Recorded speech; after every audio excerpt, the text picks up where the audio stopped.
Father, thank you so much for bringing all of us, the children of God, together in one place, seated together. New creation, created by the Word of God, by the Spirit of God, ambassadors for Christ.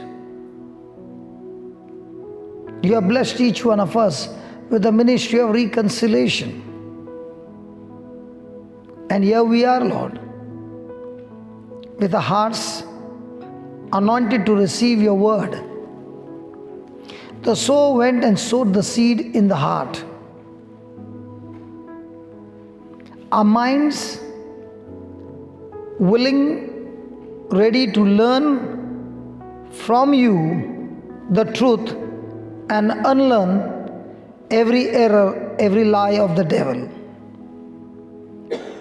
Our ears are anointed to hear your voice, Almighty God, and our eyes are ready to see your glory as the Word of God is preached, understood, believed, and moved with action. Thank you, Holy Spirit, for having your way in our midst. And by the time we finish, your Lord, I thank you. Our lives are completely changed. In Jesus' name, amen. She put that verse. Let's start from there. 1 Peter 2, verse 9. But you are a chosen generation. You are a chosen generation, A royal priesthood. a royal priesthood, A holy nation. a holy nation. A peculiar people. You are not the normal people, but extremely peculiar people. That ye should shew forth the praise. You don't need to put some makeup to show. It's show time. Hello? It is show time in this world that we are not the people of the world. We are royal priesthood, a holy nation, God's peculiar people, and it's show time to show who we are in Christ Jesus. And it says, you are God's peculiar people, that you go around showing forth what? The praises of Him who called us out of darkness into His marvelous light. You are showing to this world that once upon a time I lived in darkness. But this Jesus, whom I have never seen in my life, the gospel was preached, I heard it, I believed in the gospel of Christ, whom I have never seen with my natural eyes. Has anybody seen?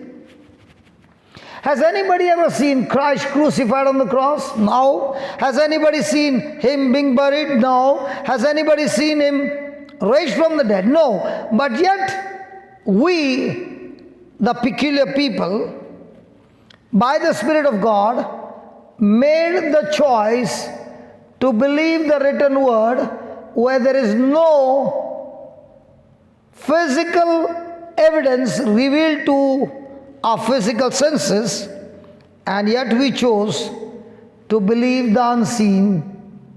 And the day you believe the unseen, something happened inside of us, and that's when we were changed from a sin nature to God nature. The day we got born again, we became a new creation. The past was nailed on the cross, and behold, all things have become new. So it's time to show forth. What to show forth? The one who has called me out of darkness into His marvelous light. So is it a show time? Is it the show time with the world decoration? Or is it a show time that you are led by the Spirit of God, that everywhere you go, a show time of how the Holy Spirit has worked in your life and turned everything supernatural in your life. So welcome to the showtime. And the showtime is we speak praises of Him who did this wonderful work inside of us. Amen? So let's learn how to show the showtime from physical senses, revealed to physical senses, to start believing in things not revealed to our physical senses. Our Christian life is all about believing the written word, which never ever gives you any physical evidence that you can sense with your physical senses. Never. And yet you choose to believe that is revealed to you spiritually, and you choose to believe the unseen, challenging the seen is called Christian life. And one of the best examples to learn how to live that life is an example of Abraham. Can we go and see Abraham testimony? Mr. Abraham, can you come on the screen, please? Romans chapter 4, verse number 16. Therefore, it is of faith. Now, when a person speaks about faith, he is talking about faith, a substance, a raw material, assurance, surety of things hoped for. Put that Hebrews 11:1, please, and then we come back over here. Now, say that now. Now. Can you say that now? Now. Again now. Now. Whenever you believe something in now is faith, and whatever you believe in the future tense is called hope. So when you open your mouth and you talk to God, do you talk to God in a present tense or do you talk to God in a future tense? For example, I thank you, God, and I believe, God, by faith you will surely heal me. Is it of present tense, past tense, or future tense? Future tense. So is it faith or is it hope? And I never heard Jesus say to somebody, your hope has healed you. He always said, your faith, or did he say, I have healed you? He never said, I have healed you, but he always said, your faith. So most of the time we believe in the present tense, past tense, future tense. When we say a prayer, is it in the future tense or is it in the promise of God, which is always now and yes? And every promise of God in Christ is always in past tense. Now when we take that promise and we open our mouth and we speak, do we speak in past tense as the promise has said, or do we speak in future tense? Let's take an example. When I walked in Father Paul, is it Father Paul? Yeah, Father Paul switched on all the lights, and I said, Father, still there's a lot of time, so you don't use the electric power, you can keep it off. He said, no, and he switched on the whole thing, and it looked so good. Now, is the electric power supposed to work for you? Yeah. But if you take that wire and touch your body and put the switch on, what happened? Is it working for you or is it going to kill you? In the same way, the word of God is supposed to work for you, but if you do not follow the system, that same word can kill you. Because when you don't follow the truth, it becomes an error. And all that the devil wants to teach you is error that goes against the word. And now, with your own mouth, you are speaking error that has power to destroy you. Remember, God says, life and death is in the power of your tongue, right? Is that right?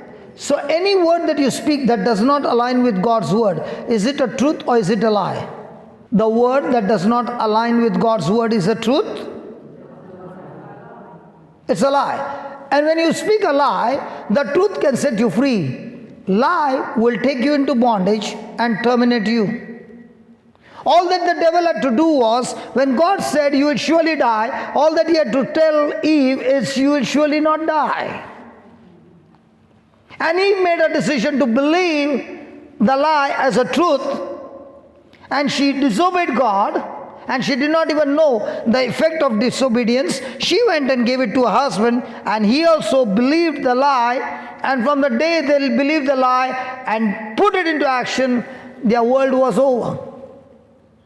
That's all the devil has to do, to give you knowledge which is an error, but you think it's a truth.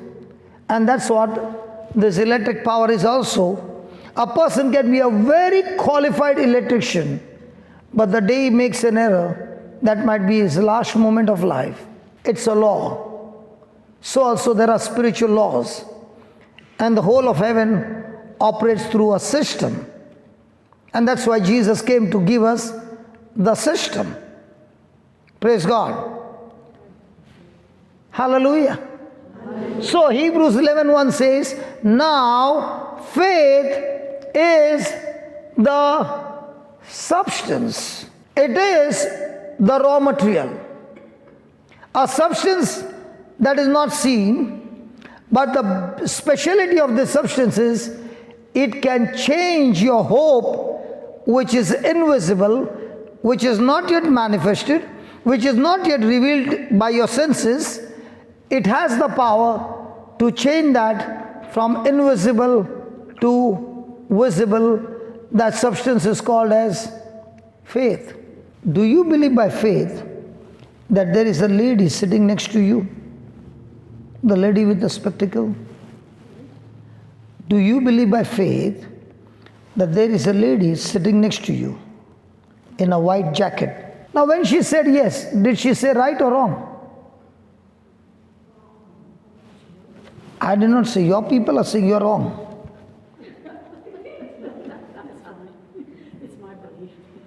It's your belief that you can see the lady in white sitting next to you. Was it faith or was it sight? At the moment, sight. It's a sight. And there he says, faith is looking into things not seen and still have the assurance and the confidence that what God said, that I believe is a truth. So the next time somebody says, I am speaking by faith, the next question comes, are you speaking by human faith or Bible faith? Human faith says, I can see this lady sitting next to me. Bible faith says, I don't need faith to see her sitting next to me, but I do have faith that there is somebody sitting in between two of us. That person who is sitting in between, I'm saying to you, hi. Can you see somebody sitting in between? The Holy Spirit. The Holy Spirit is inside you. Inside. Yeah. So is sitting beside. Again, Psalm 91 says, God has put his angel charge over me. So can I see the angels? No. When I'm walking, am I walking with the top security? Yeah. Surrounded by angels? Yeah. Can I see them? No. But I do believe they are there because the Bible says that's called as faith. I'll tell you a secret. Maria's secret. When she sits in the car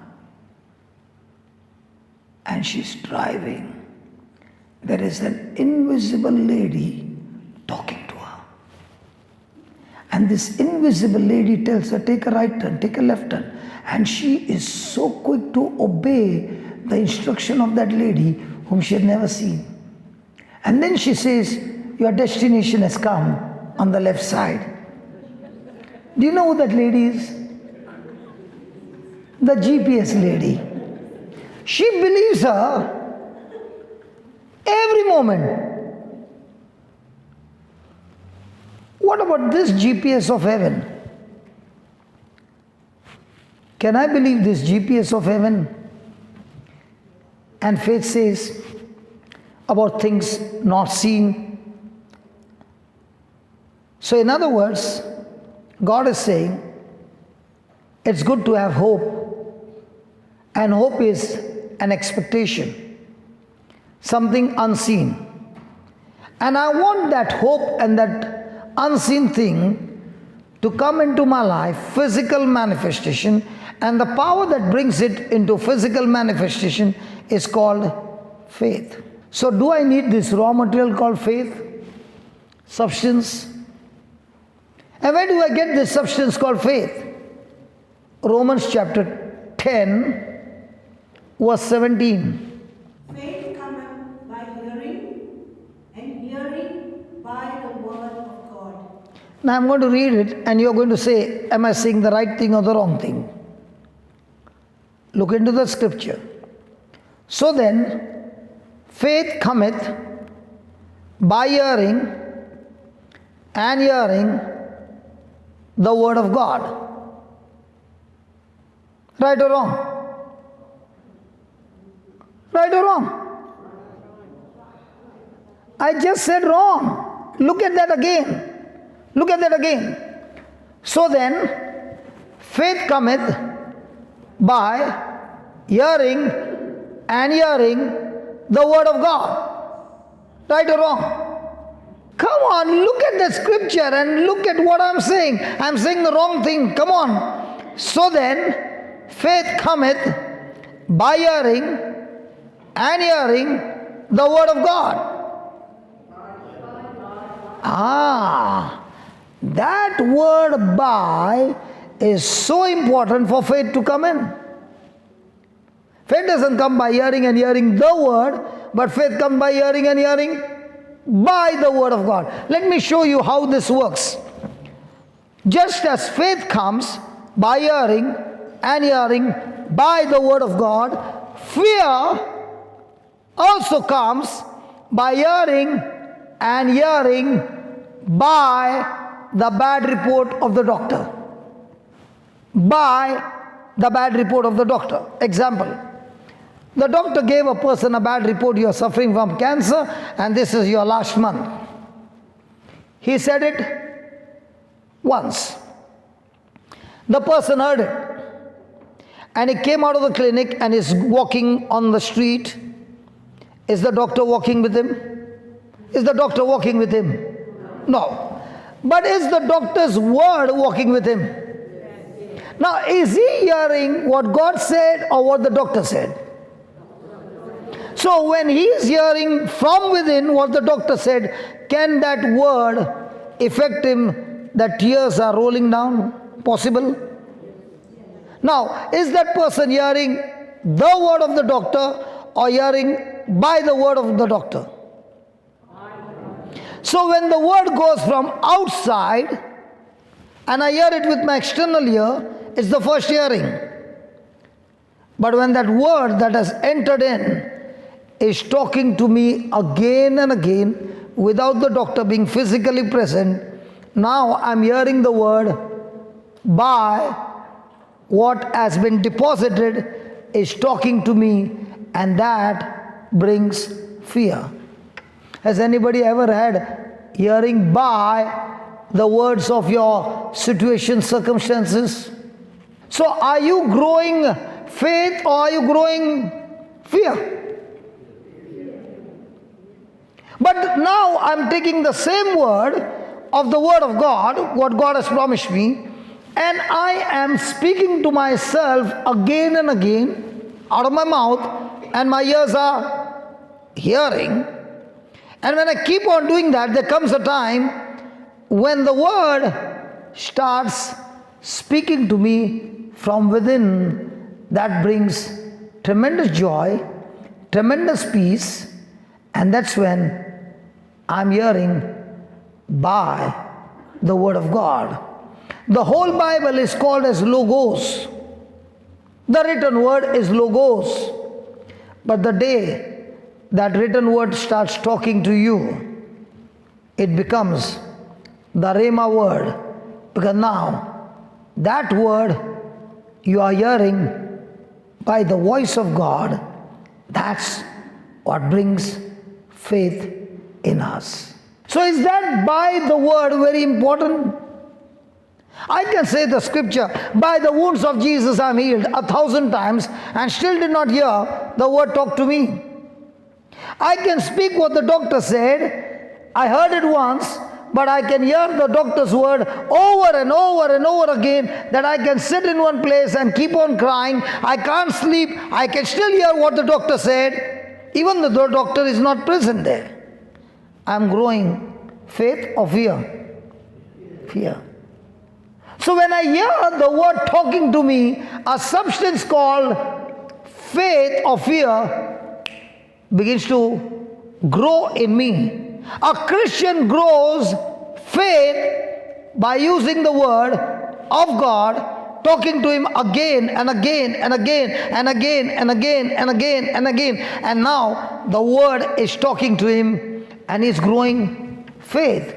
When the voice of God starts talking to you, the first thing that happens is your mind starts changing. This mind can only understand things revealed by your senses. But the day you receive Jesus as your Lord, God and Savior, you got born again and God gave you a spirit. And that spirit can get connected to God, who understands only things not seen. That's why a child who is born from the womb of a mother can sit and listen to the word, and unless he is baptized with the Holy Spirit, unless he is born again, the Bible is never an attraction to him. But the same person now gets born again. Just as I eat my food every day and my stomach my stomach is programmed to digest that food and turn into energy, in the same way when I receive the Spirit, my spirit connected to Holy Spirit, now every word that I hear begins a spiritual food to me that begins to change the word of God into faith of God inside of me. So what does a Christian do? A Christian is day and night growing the faith of God. Are you sitting on a plastic bench or a wooden bench? Is this wood? Do you see wood most of the place? Is it a substance? With the same wood, can I make a chair? Can I make a cupboard? Can I do many things? But the substance is wood. In the same way, when a Christian grows his faith, he can use that substance to change every situation of his life by using the substance called faith. With my faith, I can get my healing. With my faith, I can get my deliverance. With my faith, I can prosper. With my faith, I can be protected. With my faith, I can heal my marriage. With my faith, everything. Praise God. So what am I supposed to grow tonight? Get a healing or grow the substance called faith? We are not going to go out of this house of God without seeing faith create miracles in this place. No way. And that's why I'm going to teach you the principles of faith. And when you understand the principles, you can do healings and deliverance and whatever you want by growing your faith in your own life and facing trials and turning trials into glory, into testimonies, and now singing the praises of God. Showtime to everybody. Hey, look what the Lord has done. I never went to church. I was brought to church at the age of 33. I had nothing to do with church. Death knocked at my door at 33. Depressed, lost my business in Bombay, manufacturing diamond tools, 7 factories, wonderful house, plenty of money, and everything goes crazy because I lived my life in sin. Total pleasure of sin. Gangs, fights, clubs, that was my life for 33 years. I was brought to church by a lady, a stranger, who came to my house and spoke to my wife that if you take your husband to the house of God, where the word of God is being preached, your husband can get healed. And that's how I was brought. And when I was brought, I did not even know my name. I could not recognize my wife, my children. And I was so sick, and death was knocking at the door, and everything looked like checkmate. No point in living. It's better for you to die. And my neck was this way. And my wife was listening to the word of God. I had no mind, but I was trying to hear. And on that day, for the first time in my life, I cried to God and said, give me one chance. I don't want to die. I want to live. Just one chance, please. Help me. And the priest laid his hands on me. On that day I received the body and blood of Jesus. There was divine mercy prayers going on. There was the word of God being preached for 1.5 hours. And now the priest laid his hands on me and said to my wife, bring him here for 9 days divine mercy novena. Don't take a holiday. And he said, take your husband home, he is completely healed. And my wife took me home on a journey which took 2 hours to reach home. And she looked at me and she said, hey, you're completely healed. And that was the biggest lie in the natural. My memory was still the same. Symptoms were still the same. My neck was still the same. But my wife got the faith to say, you are completely healed, when every physical evidence said, I'm still the same. So now she was using a principle called faith, evidence not seen. Evidence not revealed by your natural senses. And she got up in the morning and she taught my 2 children, 7 and 8 years old, to go and tell Dad, you are completely healed. And now my children came and said, Dad, you are completely healed. You look so good. And I could hear this word repeated 200 times, 400 times. The whole day I was hearing only this. On the 5th day morning, I looked at her and I said, Janice. And she said, what did you say? I called your name Janice. Who am I? I said, you're my wife. Hold on. She went and brought both the children. Who are these? I said, these are our daughters. Now tell me, who are you and what's your name? My name is Johnson. And who are you? I'm your husband. And she started crying. And she said, God, I thank you. You have healed my husband completely. And that very morning, the neck got healed at 33. I'm 58 and is still healthy and still healed. Now, in this testimony, what did she use? Did she use? But what said it? The word is nigh thee, even in thy mouth and in thy heart. The word is near you in your mouth and in your mind. In your heart. In your mind. In your heart. In your mind. I said the word of God is in your mind. In your heart. I said the word of God is in your mind, mind, and mind. In your heart. What does the Bible say? In your mind or in your heart? Can we talk? Can we talk? Can we talk? Can we talk? The word of God is in your mind or in your heart? What's the difference between the word of God in my mind and in my heart? Because he says the word of God is in your mouth and in your heart. That is the word of faith. The word of faith is not in my mind, it's in my heart.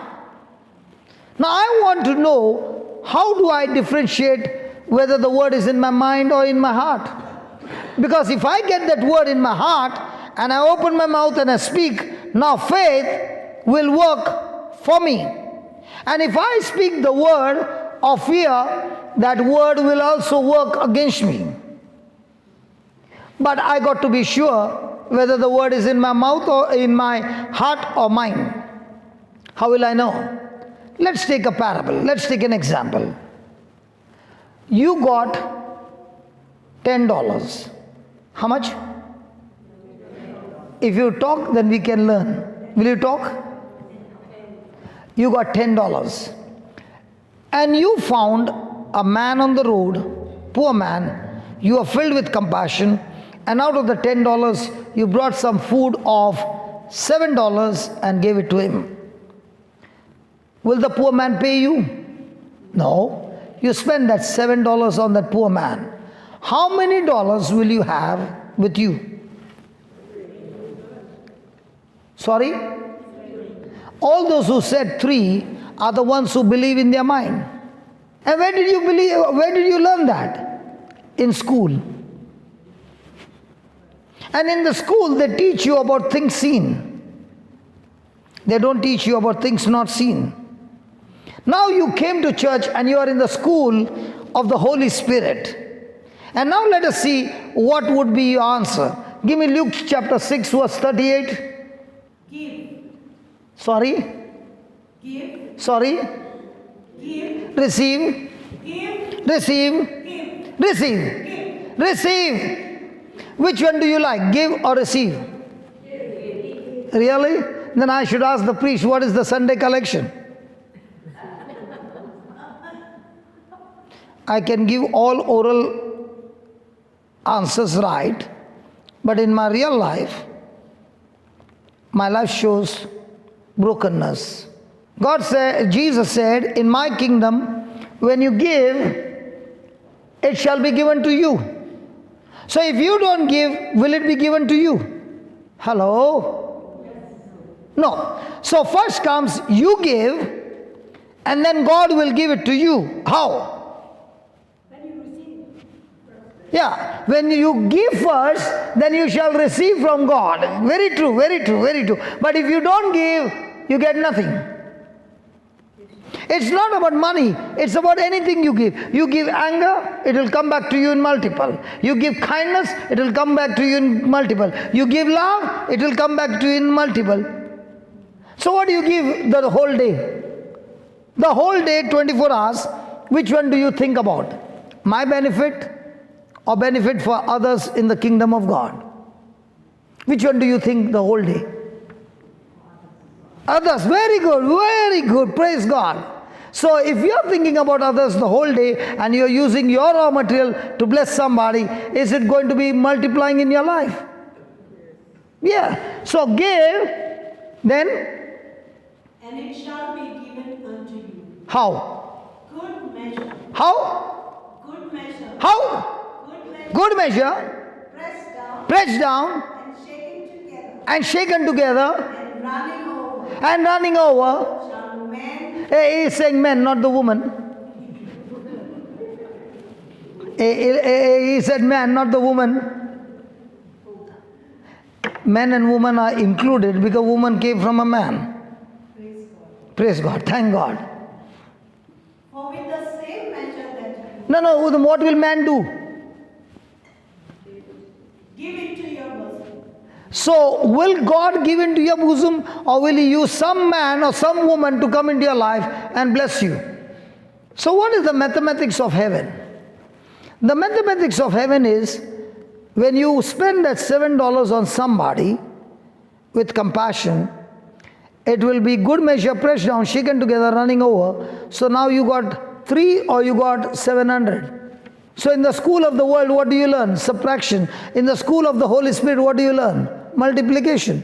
Now comes the question, which one am I going to believe? 3 revealed to my physical senses. 700 not revealed to my physical senses. Which one am I living? One by faith, the other one by sight. So when I rely on things not seen, my life will always be supernatural. I can boldly stand here and confidently say, in 26 years of ministry, I never had a love offering. Never had a collection. Why not? Because I believe that scripture from my heart. Do you buy your own flight tickets? Yes. Do you take those expenses? Yes. So what am I doing? Giving. Is that going to multiply or is that going to be subtraction? Come on, talk to me please. Multiplication. In the world system, is it going to be multiplication or subtraction? Subtraction. Now tell me, is your mind going to agree with your heart? Mind is based on physical senses, heart is based on spiritual senses. Which one rules over you? If your spiritual senses rules over you, you are living by faith, your life will always be supernatural. And that is your challenge. Holy Spirit will only start working where the person has the word in his mouth and the word in his heart. If that person has word in his mind, he is living by sight and not by faith. So most of the day we live by sight or by faith, honestly speaking. You can learn the scriptures cover to cover, but ultimately what you believe will be revealed by what your action is. Things seen, things not seen. And when you make a lifestyle of believing in things not revealed to your senses, then just as those heroes written in the Bible, their names, if you see their lives, they never lived based on physical senses, but they relied on senses not revealed in the natural. They live by the word. And he says, with what measure you meet, what measure you give, with the same measure in multiplication, it will be given to you. So can a Christian ever be broken? And that's why he says the word is near you, even in your mouth and even in your heart. That is the word of faith which we preach. So when you get a bad report from the doctor, it is things revealed to physical senses, the symptoms and everything. Now does that mean I live by sight, or I use the promises of God which speaks about symptoms, evidence not revealed to my physical senses? And that choice is what decides you will win or lose. It's your choice. What do you believe? Every situation, every circumstance, every problem, everything that is coming against you, which one do you believe? Let's say you are working in my office and I insult you, abuse you, and I go and talk to the manager and you lost your job. How many times will you remember me? Tell me. Even when you're sleeping, you'll remember me. You can't get that out of your memory. And when I meet you someday, I say, do you remember me? How I messed up your job. Will you remember all my style? Oh yeah. Now Jesus is talking to you. When such things happen, what do? You cry and you cry, and don't forget to call the intercession team. And the intercession team will pray for you and you will get blessed. Biggest lie. I said biggest lie, biggest error. Let's see what Jesus has to say. Give me Matthew chapter 5, verse number 11. Blessed are you Blessed are you when men shall revile you, when men shall reject you, insult you, abuse you, and do all things against you. Then, blessed are you. Hey, blessed are you when people come against you. Wow. and Persecute you, and shall say all men, and shall say some manner. all men, Some manner. all men, Hey, come on, some manner. all manner, Some. all manner of evil of evil. against you. Please don't move. Please don't move. Please, I beg you, don't move. All manner of evil against you falsely for my sake. Now, when such things happen, what do? Get back. Good. What else? Don't tell me you don't do anything. And your next neighbor who is smiling from the time I've been preaching, What do you do, sister? Don't tell me you are going to smile. What do you do? Adidas, what do you do? You got an Adidas. What do you do? Huh? Angry? Good. Somebody's answering. Yeah. Pray for them. Oh yeah. So sweet of me to forgive me. So nice. I feel so good, man. Come on. What do you do? Give me an honest answer. You pray? Now, anybody who is a nurse here? Nurse? Oh, you are a nurse? Wow, I picked up the right person. Okay, nurse. Let's say a cobra bit me. Snake, poisonous snake bit me. And you are in the hospital and I reached on time. Will you say the last closing prayer for me? Or will you take an injection, antidote for snake bite, and will you give me that injection, or will you say, let him die?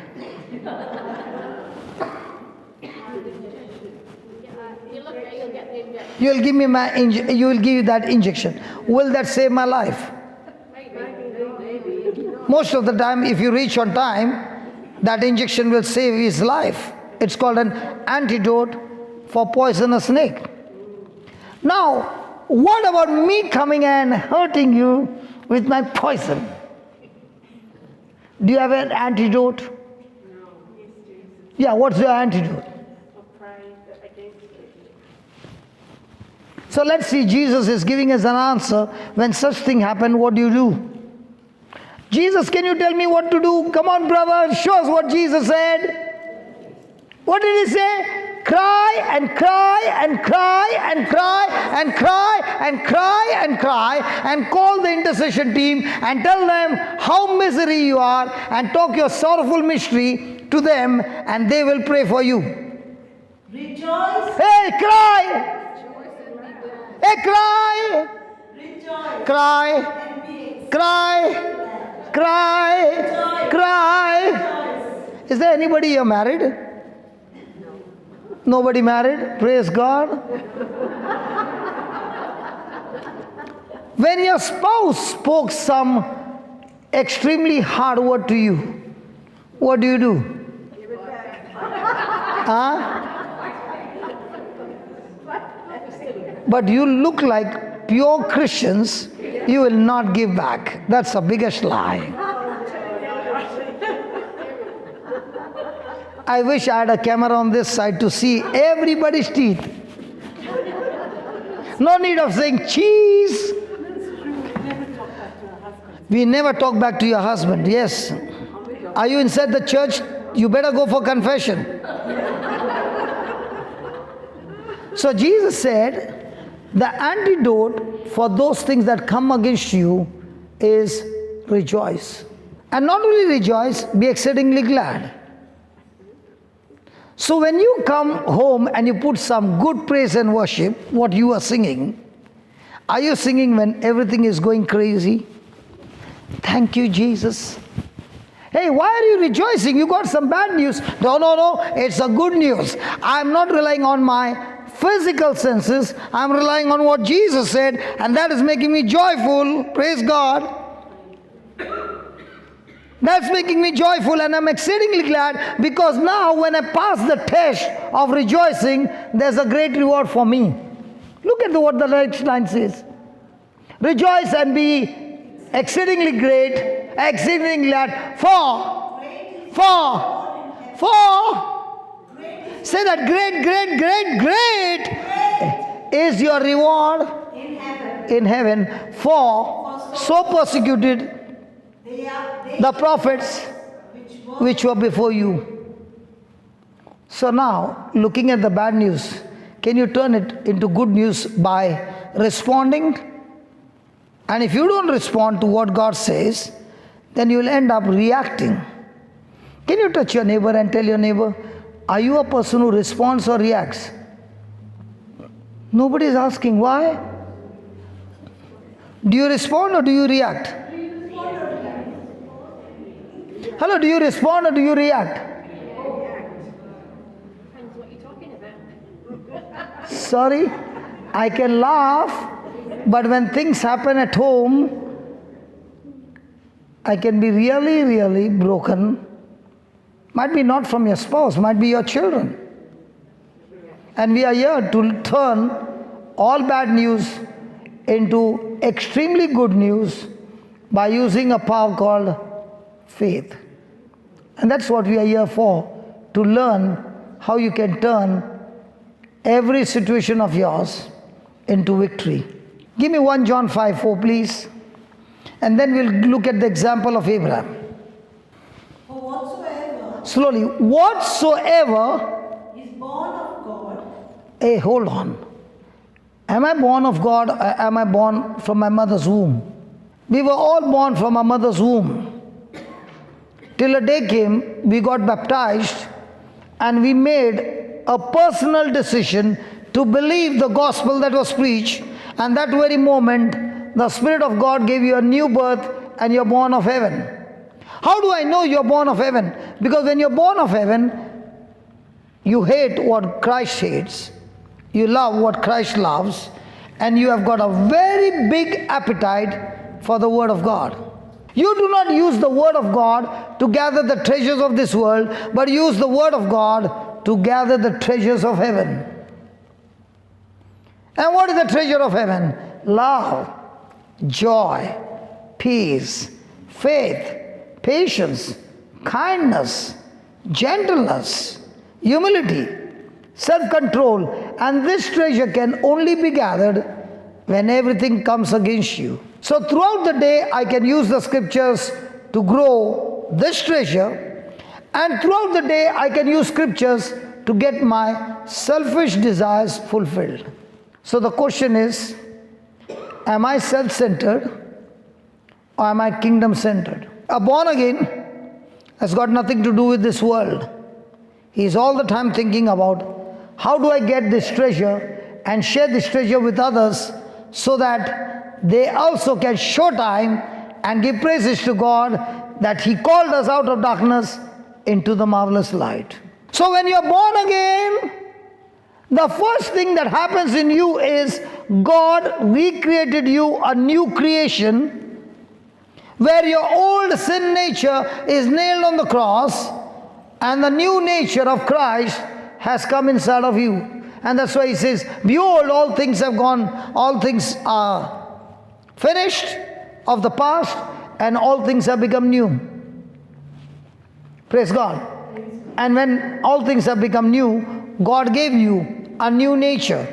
And because of this new nature called righteousness, you are world overcomer. He not only called you out of darkness into His marvelous light, but He changed your nature and He put inside you a power by which you overcome the world. And what is that power? And this is the victory that overcomes every work of the devil, every lie of the devil, and that is our God. Did He say our God? What did He say? even our faith. So who gives you the victory? Your faith gives you the victory. So if you're going through some infirmity right now, it's your faith that conquers the world. It's your faith that gives you the victory. It's your faith that produces supernatural results in your life. And that is what we are going to see now as we understand how to apply this faith in our life. So the first thing is, the word is near you. It is in your mouth and in your heart. Do I take the word in my heart, or do I live that word in my mind? And how do I know it? When I look at the subtraction, 10 minus 7 is 3, which the world taught me all my life, and I got full marks in mathematics. But now, when I turned to God, He said, you are no longer from the world, but you live in the world, but you're not of the world. You are of the kingdom of God. In my kingdom, when you give, it's multiplication, and therefore 10 minus 7 in the kingdom of God is 700. But the issue is that 700 is not revealed to your physical senses. Are you willing to believe in that 700 and live your life? And if you believe that, then all the time, will you be a giver or a receiver? So whatever you have in your hand is a seed. When you use it for others, it's a seed. When you use it for yourself, it's a harvest. So most of the things that I have, do I use it for myself or do I use it for others? If I'm using it for myself, I'm only eating the harvest. But in the kingdom of God, whatever I have, I'm not talking about money, whatever, love, joy, peace, gentleness, forgiveness, when I use it for others, now it's a seed. And remember, the seed always produces in multiplication. So am I a person sowing seed? Now what she said, I went to fill diesel or petrol at the gas station. I met that girl and I spoke to her words. And I spoke to her words of encouragement. Did she plant that seed? Surely. Is she going to reap the harvest? Surely. When she goes through a trial, because trials will surely come. And when she goes through the trial, how is she going to respond? So coming to Abraham, praise God, now let's see how can I use this faith practically in my life. Amen? Give me 4:17 please. Romans 4:17. As it is written, As it is written, praise God, praise God. Hold on. Was Jesus tempted by the devil? Yes.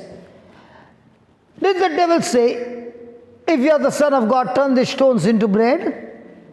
Yes. And what did Jesus say? What did he say? He never said that. He never said that. Matthew 4:4. And when the tempter came to him, he said, look at the verse 3. He said, if you be the Son of God, command these stones be made bread. And Jesus answered and said, it is written. what did he say? It is written. What did he say? It is written. Hey, what did he say? It is written. Did he say, devil, let's have some discussion? He said, it is written, man shall not live by bread alone, but by every word that proceeds out of the mouth of God. When the tempter came and asked him to turn stones into bread, was it any sinful? Was there any sin? Was the temptation about turning stones into bread? Not at all. What was the temptation? Look at that verse number 1. Then was Jesus led up of the Spirit into the wilderness to be... Hey, hold on. The Holy Spirit led him into the wilderness to be tempted of the... Hey, you mean to say the Holy Spirit led him into temptation? Did the Holy Spirit lead him to the wilderness? To be tested? And what was the test? The test was when he got baptized, heaven opened up and he heard a voice saying, this is my beloved Son. And Jesus spent 40 days, 40 nights meditating on that word, the Son of God. He got revelation that God has sent him as a human being, but actually speaking, is a Son of God. And 40 days and 40 nights he was recollecting from the scriptures what is the assignment, what is the purpose of the Son of God. And when he had fasted 40 days and 40 nights, what was he doing? meditating on that word, Son of God. He was afterward hungered, and the tempter came and said, can you turn these stones into bread? Did he say that? Or did he say, if you be the Son of God?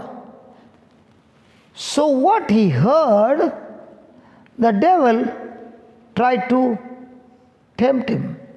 If I come to your house, supposing, and you say, brother, would you like to have some drink? Tea, coffee, soft drink? And I speak to you, I would love to drink coffee. Do you know to make coffee? Yes. Yeah. And I say, I love my coffee sweet. Listen to these words. I told her, I love my coffee to be sweet. Now, what would you do to make the coffee sweet? Be careful. You hear my question right. I want my coffee sweet. What will you do to make the coffee sweet? Listen to her. Put sugar in it. I told you listen to my question correctly. I told you listen to my question correctly. I'll ask you one more time. What will you do to make the coffee sweet? Try honey. Ask the husband to make it. What will you do? I'll ask the husband to make it. She'll tell the husband to make it. So the husband is a better cook than you are. Okay. If I come to your place, what will you do? What do you mean? Make your coffee sweet? Yeah. You could have sugar in it, you could have honey in it. You're not hearing my question. I said, I want my coffee to be sweet. What will you do to make the coffee sweet? Condensed milk. It can't be sweet. Sugar with love. No, not sugar. I said, I want my coffee sweet. Listen to this. I want my coffee sweet. What will you do to make the coffee sweet? I will make with all my love. And when you drink the coffee, because I worked, and when I was working, a lot of people used to say, you make me the sandwich because you put so much love in it. So the coffee becomes sweet by love. Who told you?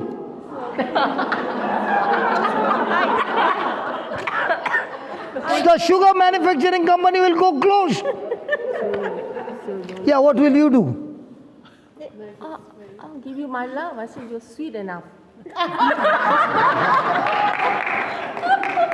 Okay. What would you do, sister? I would pray to God to make it sweet enough for you. You will tell God to make it sweet? At least you will give me the right answer, please. Yes, I would put the sugar there and say, help yourself.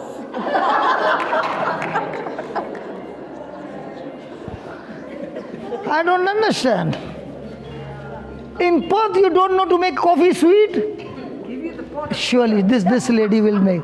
You have to make the coffee sweet. Well, if sugar doesn't work, I would add something else that would make it sweeter. Well, you could make it yourself. Yeah, make it yourself. Now I'm asking. Yeah. I'll give him a sweet smile. We won't make it sweet. I got a brother. Brother, please. What will you do to make the coffee sweet, brother? A little bit of lump with sugar. Sugar, right? Yeah, praise God. See, the man gave the right answer. He said, I'll put sugar. Hold on. When I asked you the second time the same question, did your answer change? We all know putting sugar makes the coffee sweet. The moment I put pressure on you, why did you change your answer?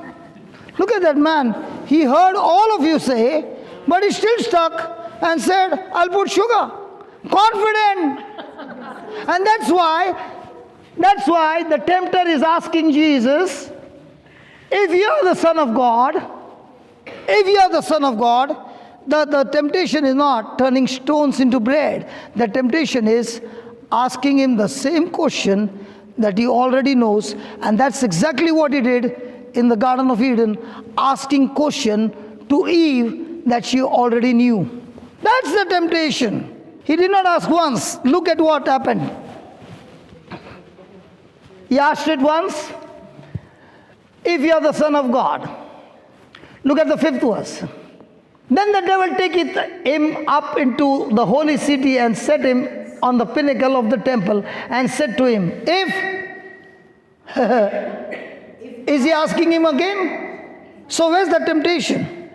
When a child of God starts studying the scriptures, the devil will surely come and question you what you're studying. And the reason he questions you, so that you begin to doubt. And all of you special, precious ladies, you have made thousands of coffees, and every time you put sugar, you did not put love to make it sweet. You did not give me a smile. You did not give me a hug to make your coffee sweet. And you never told your husband.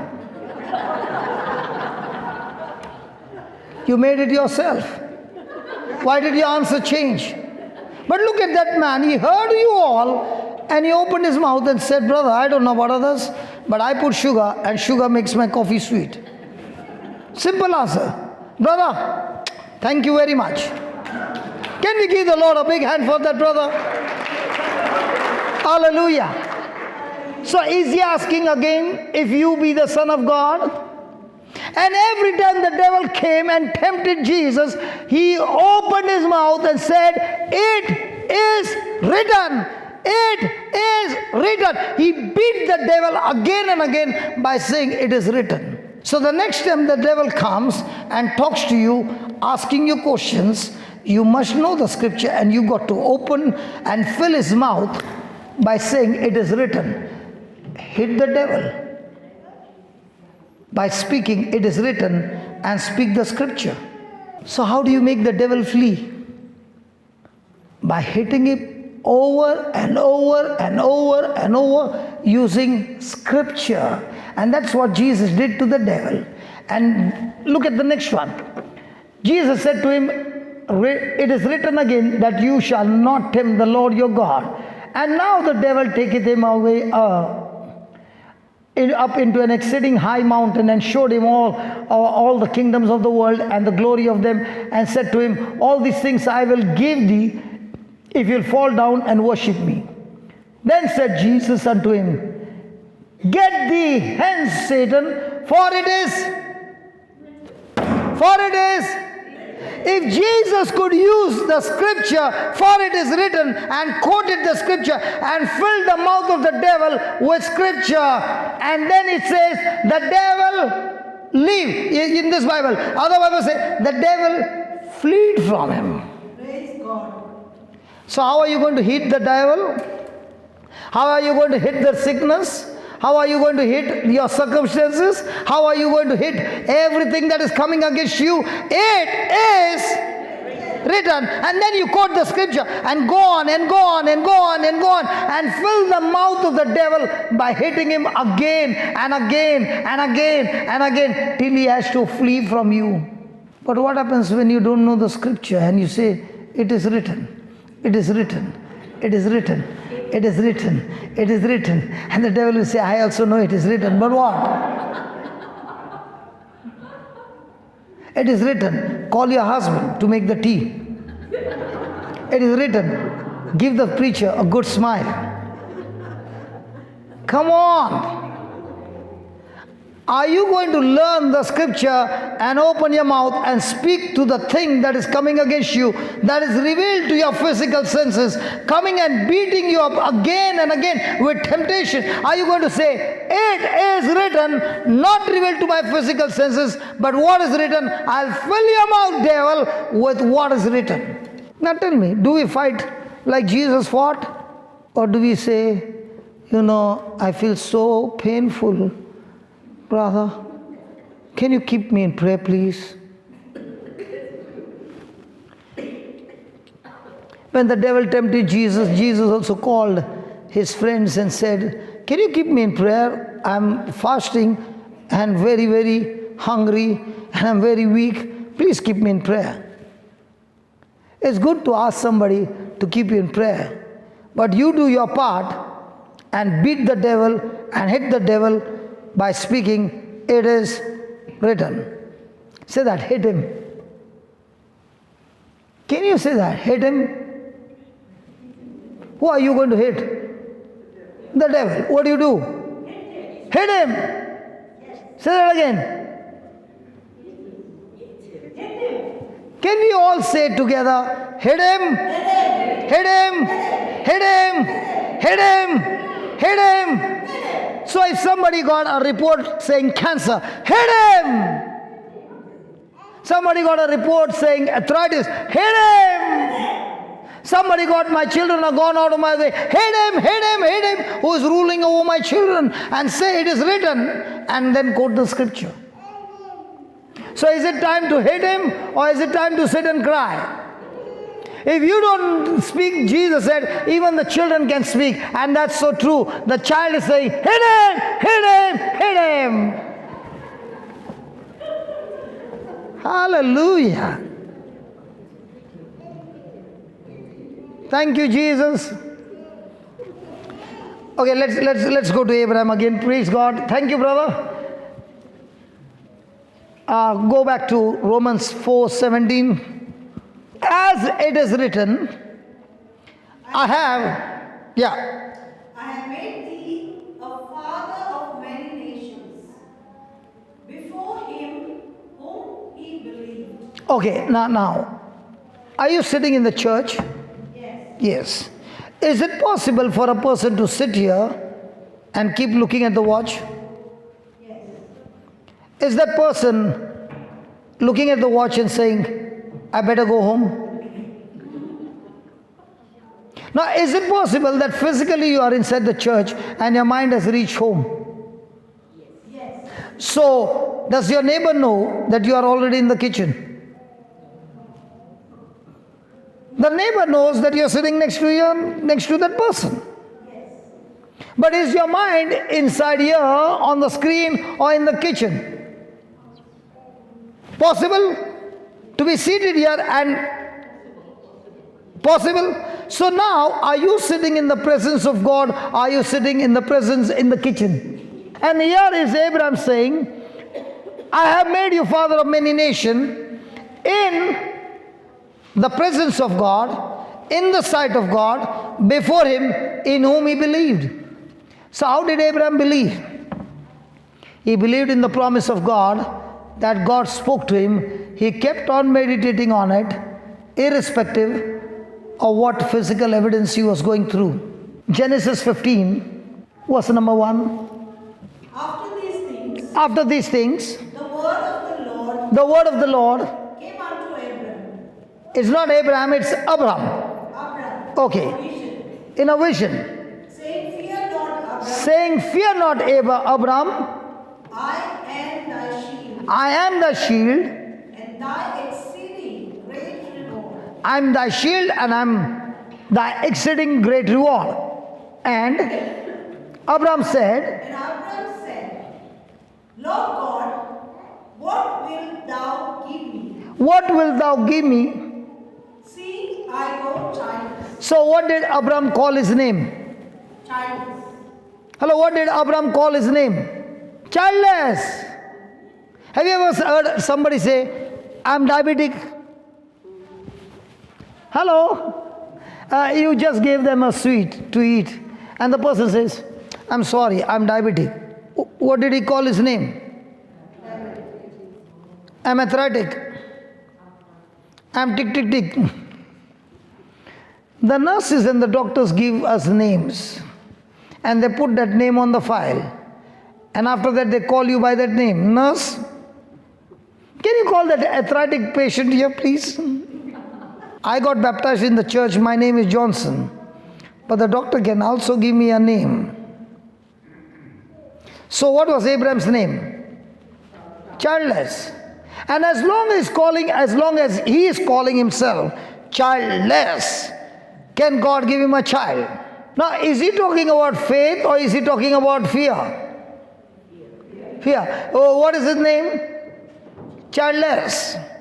What is your name? All the circumstances that are filled in your mind is your name.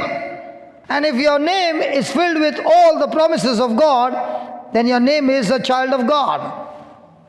So he is childless, and the steward of my house is this Eliezer of Damascus. And Abraham said, behold, to me you have given no seed, and see, one born in my house is my heir. Has anybody ever tried to help God? Abraham tried to help God, and he said, listen, God, I've got a brilliant idea.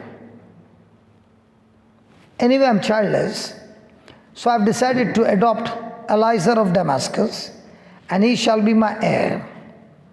God, I want to help you, because you said, I'll bless you and make of you a nation, and you shall be the father of many nations. So let me help you with creating Eliezer to be my adopted child. Now look at what God's response is. And look at how God destroys the name childless by showing him something. And that's how God shows us many things, because now, is Abraham calling himself childless based on physical evidence in his life? Yeah. His wife is old, he is old, he has no children, and therefore he says, I'm going to adopt a child. And the word of the Lord came unto him, saying, this shall not be the heir, but he that shall come forth out of your own bowels shall be your heir. Verse 5, 6, 7, please. And God brought him forth abroad, he brought him out, and said, look now toward heaven, and Tell the stars. and Tell the stars. and Tell the stars. have you ever been talking to the stars? God told him, I want you to look at the stars and talk to them.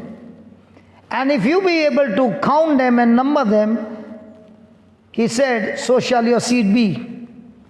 Anybody here married? Sister, you are married, right? Sister nurse? Yes. How many children you got? You had 4. Okay, 4 children. Now, anybody else having children? You, sister?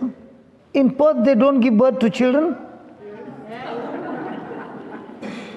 How many children you got? 3 children. So did you tell your husband at night, please go out and count the stars?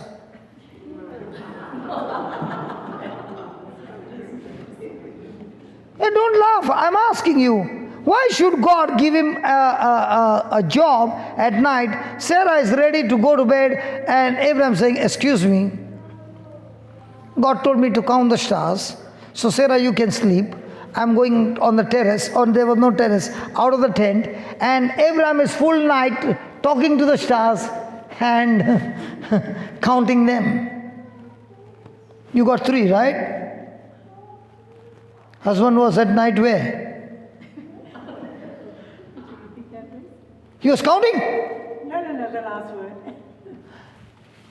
Husband was counting stars to get a baby, or was he with you? She doesn't remember? Maria, now I'm confused. I got 2 daughters, but I never went to count stars. I was with my wife the whole night. Why should God give him a job like that? Because he has got a hope, a wrong image called childless, and Eliezer is what he's dreaming about, and God has to destroy it. And that's why God gives him a promise and says, listen, Abraham, can you look at the stars? I created those stars with my word. And I give you my word. If you can talk to the stars and count them, so shall your descendants be. Now when Abraham is looking at those stars every night and counting them, after some time, he can't see the stars anymore. He can see the face of his children that is not revealed to his physical senses, he has made a vision according to the promise of God. And that's how faith works. So at night when he goes to sleep, he sleeps by looking at the stars and saying, "Thank you, Lord.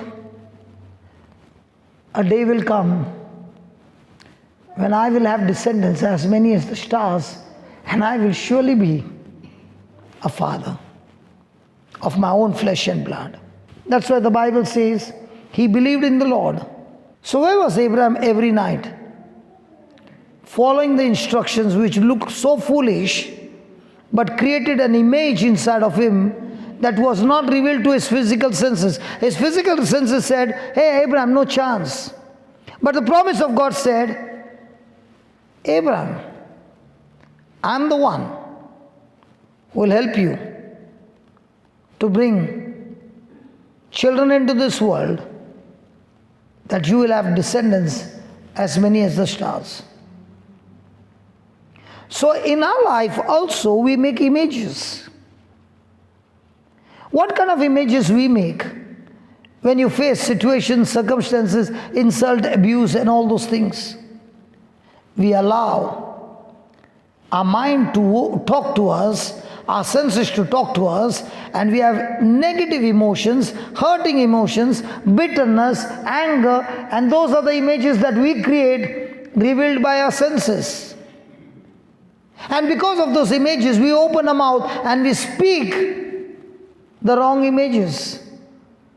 And that's all the devil needs. He needs the word to operate, and the Holy Spirit also needs the word to operate. And you are the one who is going to supply the raw material substance called faith, or the substance called fear. So check out for a moment and see, in the 24 hours, the words that you speak, how many words have you mixed your faith, and how many words have you mixed your fear, your doubts, anxiety, worry, hurts and bitterness? If you take the sum total, that's your life right now. That's where you are right now. And Jesus said, "I've come to give you life." What is life? Life is nothing but your sum total of your thoughts, words, emotions, decisions, actions, your desire, your will. The sum total of everything is where you are seated right now. When I did not know the word, my life was totally ungodly, because my thoughts were ungodly. My desires were ungodly. But the day the Lord touched me and showed me the unseen, not revealed by my senses, there came a challenge to change my thinking. Like Abraham looked at the stars and said, "So shall my descendants be." He believed and moved into action. In the same way, when I look at the scriptures, they don't give me any revelation based on physical senses. The revelation is based on things not seen. So the challenge is, do I believe the things that I see, or do I believe the promises which I do not see? If I live by faith, I'm an overcomer. If I live by sight, then that bad report I got will surely kill me. One shall surely die. Either that sickness will die, or I will die. That's what God is teaching Abraham. He showed him the sand. Has anybody ever been to the beach? In Perth there is a beach? Okay. Have you been to the beach? You know, when I come to any country, and if anybody says you go to so many countries, do you go for sightseeing? No, I do the sightseeing inside the church, looking at how sicknesses are destroyed by faith. That's my sightseeing. Wherever I go, I see the airport and I see the church where I'm supposed to preach. That's all. My job is over, I go to the next place. So when you go to the beach with your footwear, can that grain of sand enter your footwear? Yes. And when it touches your skin, it's so soothing, man.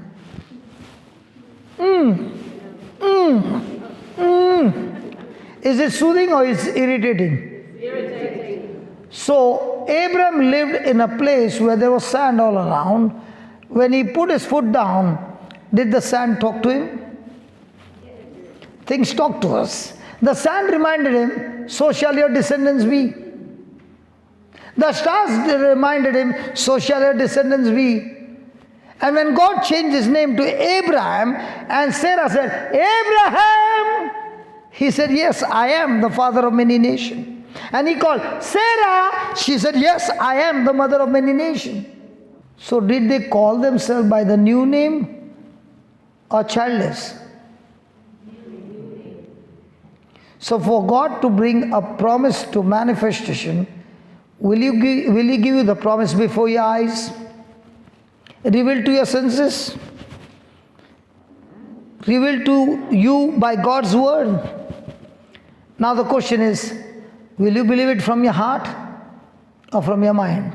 Now today we learn, give and it shall be given to you. Do you believe everybody believes it? Not at all. When you go out of the door, how many of the people will put that into practice are the ones who believe? Those who heard it but never put it into practice were the ones who said, I believe, but the action did never correspond to the message. So just because I say I'm a believer, I'm a Christian, am I a Christian and a believer by speaking words or with action? So was Abraham believing in what God said? Yeah. Did he have the promise at night? Yeah. Did he have the promise during the day? Yeah. Did he call himself by the new name? Yeah. The promise in my mouth, the promise in my eyes, the promise in my ears has the power to bring invisible desire to visible by the power of God. That's how it works. Can you write down some notes on what we learned, please? And these notes are truths. Anyone who practices it will see their life supernatural. You don't have a notebook? Good. Do you chat with your friend using your mobile? So now you got a notebook. The reason I want you to write is for your benefit. Even if there's one person writing, that's more than enough. Because I challenge you, what you heard now, you will not remember as soon as the door opens. And your future is all about what you choose to remember. Your future is all about what you choose to focus. Your future is all about what you choose to magnify. You can magnify the sickness and sit and cry and cry and cry, and nowhere in the Bible did Jesus say, your tears have healed you. When you have faith, you have joy, you have peace, you have confidence. Praise God. Please write down. It is God and Abraham. It is God and Abraham who are calling things,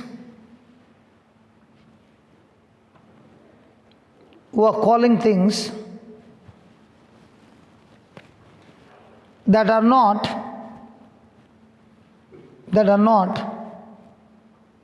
as though they were.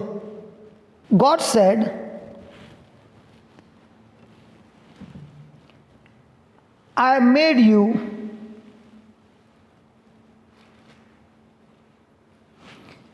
the father of many nations.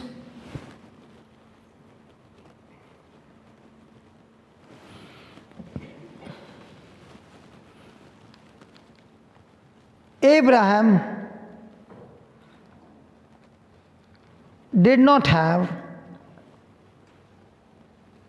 a child at that time. Abraham did not have a child at that time, but the Bible says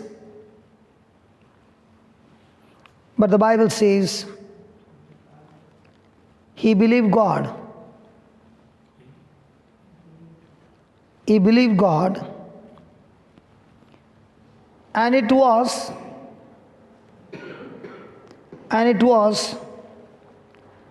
accounted unto him,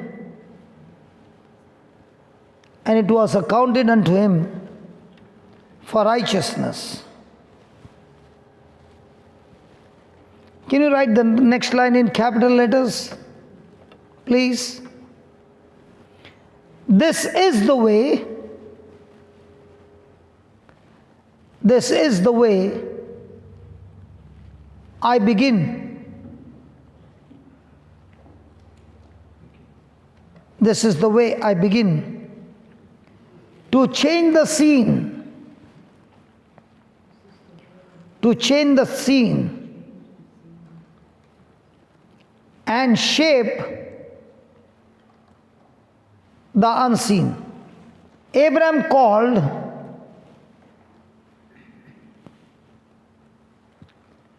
things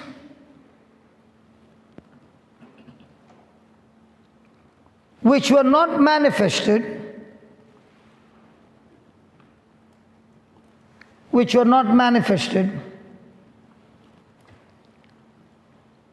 in the natural realm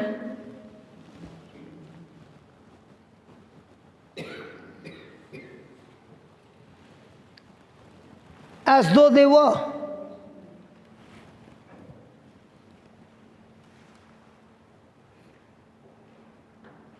Until they were.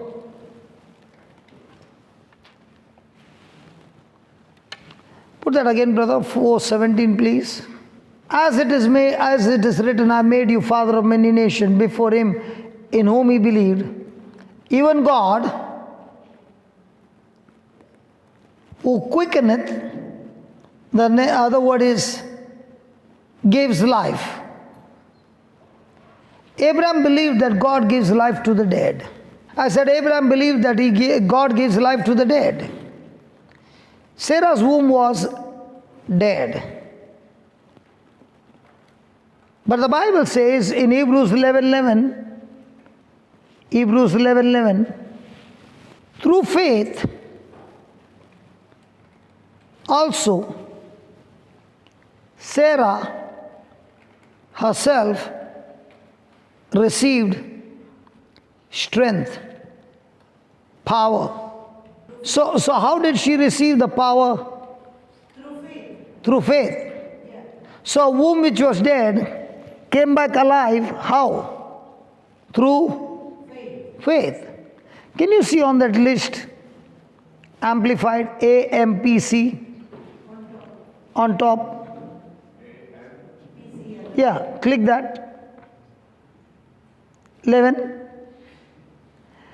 Because of faith, also Sarah herself received a physical power. So slowly, Sarah received physical power. To conceive a child. So by what? By faith. Now faith is about physical evidence or evidence not seen. So did she receive the power by using her senses, or did she receive the power by using the promise not revealed to the senses? So who are the people who are going to receive the power?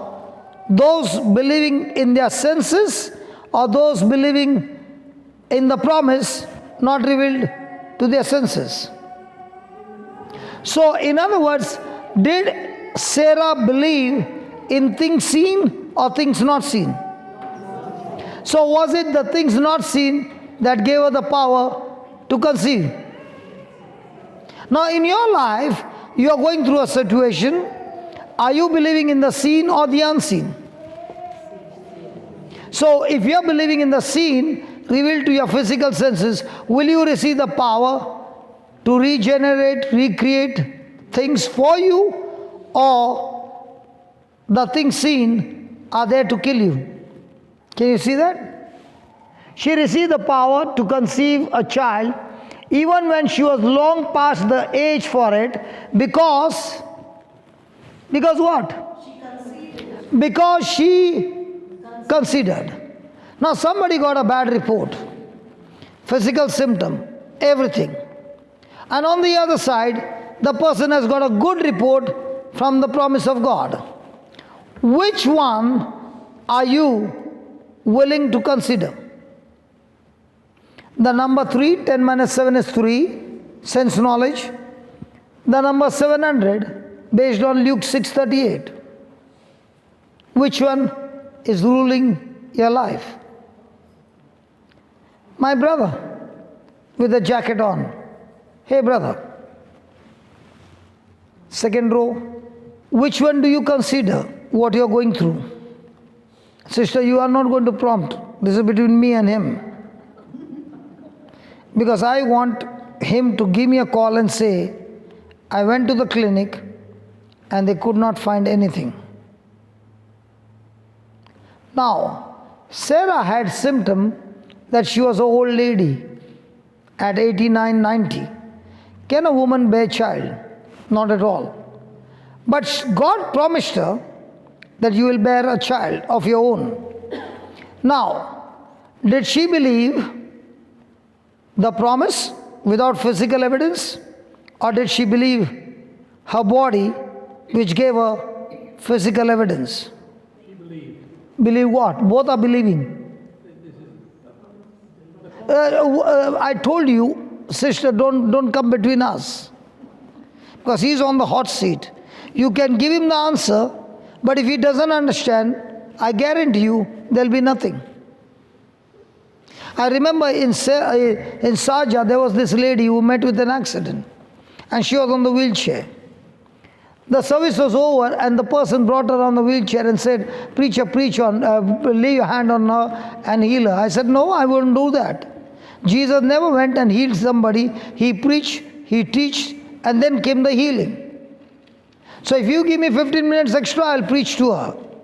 I finished preaching and I said, what do you believe? Will God heal you? And she said, yes, I believe God will heal me. I said, no way. You can go home on the wheelchair because you are not talking what God said. God's word says, by his wounds, can you put 1 Peter 2:24? He personally bore our sins in his own body on the tree as on an altar and offered himself on it, that we might die, cease to exist to sin, and live to righteousness. By his wounds you have been healed. So is God going to heal you, brother? Hey brother, is God going to heal you? But that's not what the Bible says. Read the last line. By his wounds. So is God going to heal you? What did you read? Wife, don't you come in between. Yeah, read. Read the last line. So you have been healed, or is God going to heal you? Good. All this time, what were you thinking? All this time, what were you thinking? God will heal me. But is the Bible saying God will heal you or God has healed you? Yeah, what do you believe? So will you stop thinking that God will heal you or God has healed me? I think he has healed me. You think or you believe? No, I believe. Praise God. Now, when you say I have been healed, the enemy will say, are you sure you have been healed? What about the symptoms? Basically, my cancer is in remission. There is no evidence. There's no symptoms. So this also has got no physical symptom. That's right. And you are going to say, Lord, I choose to believe by faith, just like Sarah received power because she considered God who has the power and the ability to be faithful to what he promised. So what do I consider? Let me give an example. Is there anybody here who has got arthritis? Oh, the nurse! Come on, nurse. Come on. What's your name? And Anne. Anne is a nurse, and as she has the knowledge of medical field, she knows arthritis cannot be healed, it can be arrested. Yes, because arthritis is where the cartilages have got worn out, and because of which the bone starts rubbing against the other bone, causing tremendous pain. Yes. So now we are going to use faith to recreate what has got worn out, so that now within a minute there will be no trace of arthritis. sounds good. By faith. Sounds good. So when it sounds good, so when she says by faith it will be created, there has to be a promise that gives you the faith. Because the promise will always speak to you things seen or things not seen. Not seen. So my friend, please help me. Give me Psalms 22:14. Yes, can you read that please? And I am poured out like water. I am poured out like water. This is Jesus' description on the cross, okay? I am poured out like water. And all my bones are out of joint. And some of my bones, All my bones. some All. of my bones, All my bones. all my bones are out of joint. My heart is like wax. It is softened It is softened with anguish with anguish and melted down within me. and melted down within me. Now, Anne, if there is a person who has got dislocation of a shoulder, is it tremendous pain? Yes. What about Jesus saying that every one of his bones were out of joint? Can that pain be ever compared? No. No. Now, according to the word, his bones were out of joint so that you can be healed. I see. So in other words, the damage that has been caused because of that infirmity called arthritis, Jesus' bones were out of joint. So right now when we open our mouth and speak the evidence of the word of God, which is not revealed to you according to your physical senses, when you start believing, the next moment your body is completely healed. Is it a good deal? Yes. So do you believe God will heal you? Yes, I will. I believe that He will heal me. You believe that you will heal me. I spoke to that brother and said, the Bible says by his wounds you were healed. So which one you believe? You were healed or you will be healed? I will be healed. Put that scripture again, brother. 1 Peter 2:24. Look at the last line, 24. He says, you have been healed. So you have been healed or you will be healed? You have been healed. So is God going to heal you? Yes, it's going to heal you. You decide, you is going to heal you or he has healed you. Now, Abraham had an evidence. He had no children. But God said, I have made you father of many nations. Abraham believed that he will become father, or he is the father of many nations. The Bible says, even though he had no physical evidence, he and his wife believed that they are father of many nations. So he believed first and then he became. In the same way, you believe based on the scripture, not revealed to your senses. Lord, I thank you.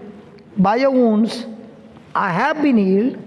Not you will heal me, but you have healed me by your wounds. And I got another scripture to back me up.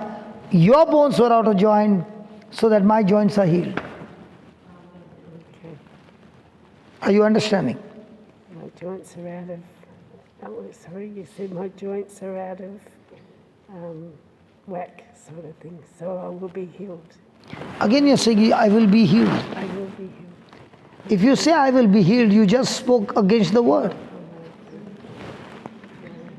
Now which one is strong in her? The physical symptom or the spiritual symptom? The spiritual. Now when she's saying, I know I will be healed, which one does she believe? She's believing the physical or she's believing the spiritual? And as long as she's believing the physical, She won't be healed. will she get the healing? So does she need to change from physical to spiritual? Yes. So one more time I'm asking you, Anne, is God going to heal you? Yes. Yes. No.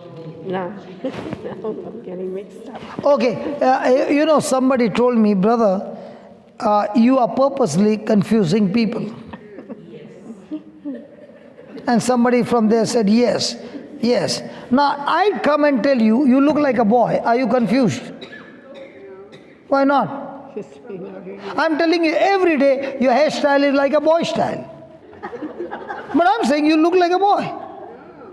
Now, why are you saying no, no, no? Because you know you're a girl. In the same way, you can tell me anything about the symptom. I know and I know, by stripes and by his wounds, I'm healed. So can I get confused?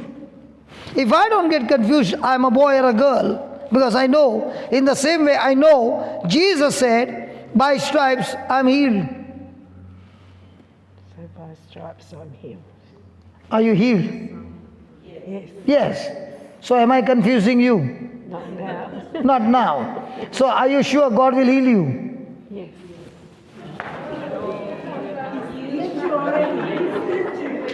I'm left-handed. I get confused. Okay, you take time and give me an answer. I believe that That if I have enough faith, I've been healed. do you believe that scripture? I believe the scripture. That scripture says you have been healed. What do you say? Yes, by his wounds you have been healed. So you believe you have been healed. By the scriptures. Yeah. So you believe now I take Jesus will surely heal you. Yes. Well, by his wounds you will be healed. That's me. I will be healed. Is that what the Bible says? Oh, you read it wrong then. I'm reading it wrong. Well, that's right. Read it again, darling. By his wounds you have been healed. Already done. It's already done. So I take that on. Okay. Okay. I'm not going to touch her. I want you to watch this.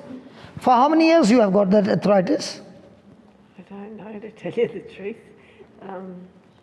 Well, probably in my 20s maybe. When you were 20 So and now you're 50. I'm 68 this year. 20 and 68, 48 years. 48 years of arthritis will be going now in 1 minute. Close your eyes and listen, listen. Listen, open your eyes. I'm going to speak those words. All I want you to repeat those words and make pictures in your mind. I only want you to agree with me. I'm going to help you to speak the scriptures, okay? By the time we finish, no trace of arthritis, okay? Are you ready? Yes. Close your eyes and say this. Lord Jesus, Lord Jesus, I thank you I thank you for teaching me the truth, for teaching me the truth, the written word of God. the written word of God. I thank you, Lord. I thank you, Lord. I learnt from the example of Abraham. I learnt from the example of Abraham.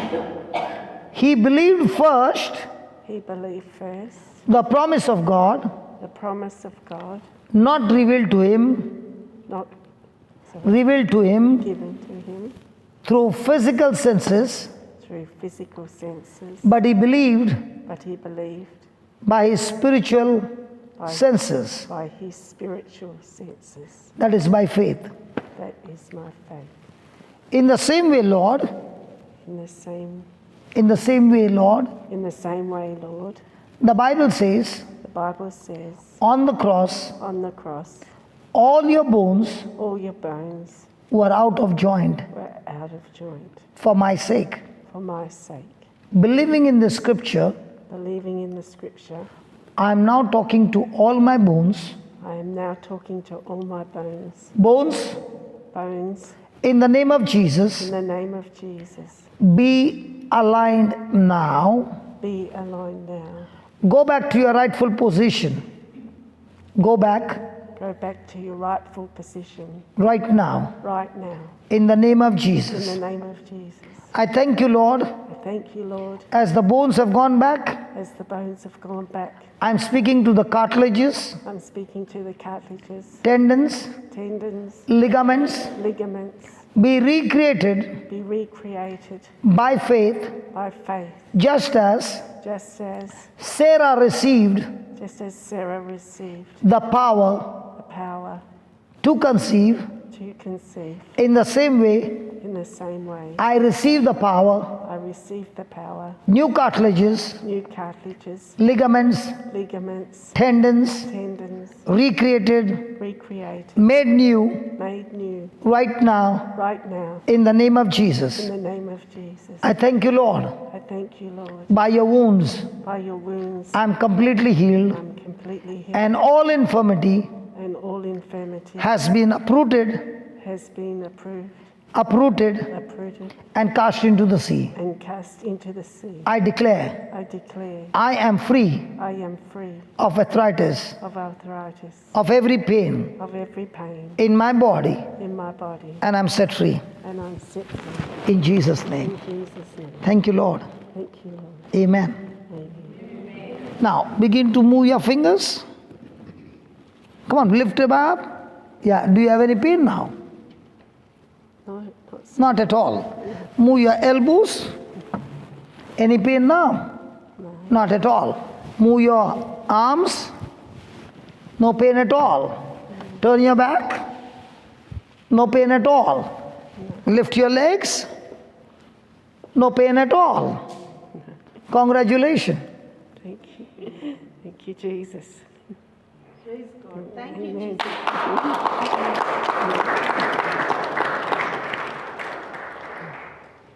48 years. It will be gone. Yes. You are a good person. Thank you. The problem is, you don't know His word.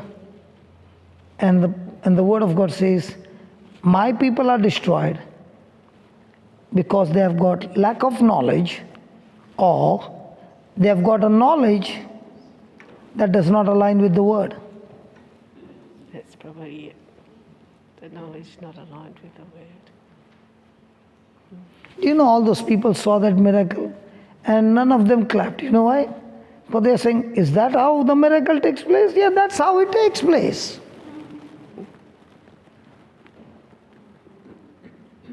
Is there a person, yeah, you can go. Is there a person who has got hearing problem? Got that too.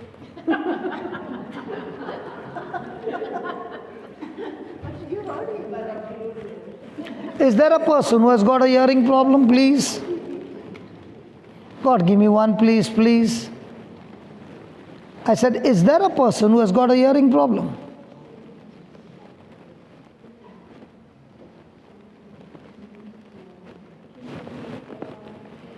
Hearing problem.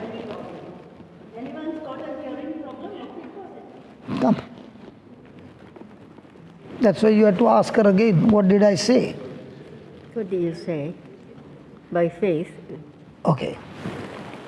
Now, when Jesus saw a man born deaf, what did Jesus do? He healed him. He spoke to the deaf spirit and said, come out. And the spirit came out, and the person was completely healed. Can I touch you? Yeah. Got a hearing aid. Yeah, I'm gonna. Can you remove it, please? This one is no good. I'm using this one. So she's got a hearing aid.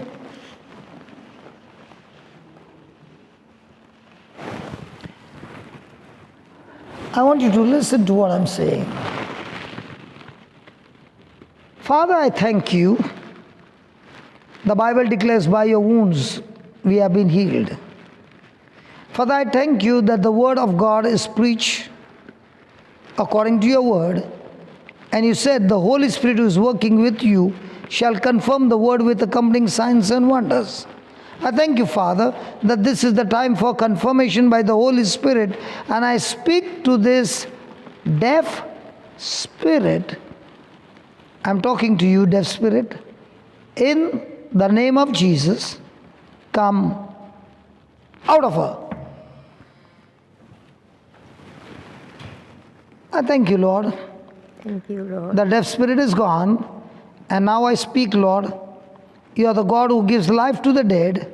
I speak life into these ears, that they be recreated now. I call things that be not as though they were. I call her completely healed, completely restored, that she can hear without the hearing aid. In Jesus' name, amen. Now can you close this here? Hallelujah. I beg your pardon? Hallelujah. Hallelujah. Now this was dead. Now you can hear. Now, take this off. Go over there. That's enough. Look that side.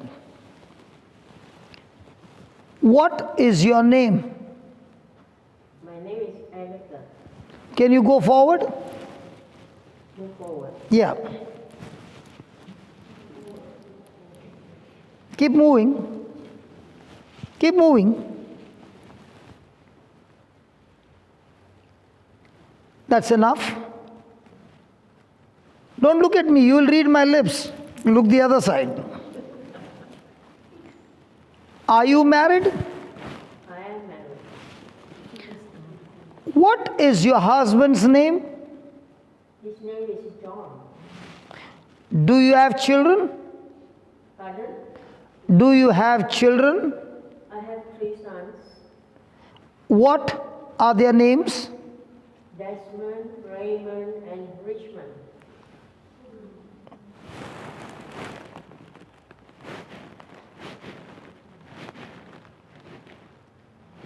What's your name? Pardon? What's your name?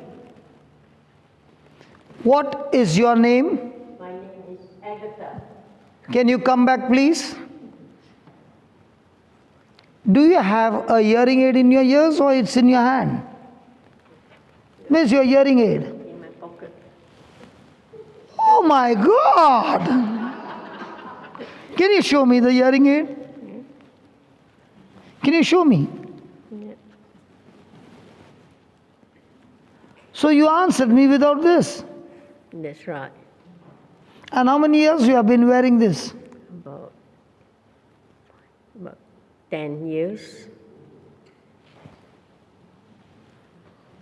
I've been healed.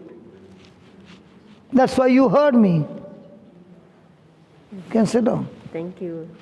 Thank you, Jesus. Do you know what's happening? Nobody's clapping for Jesus this night.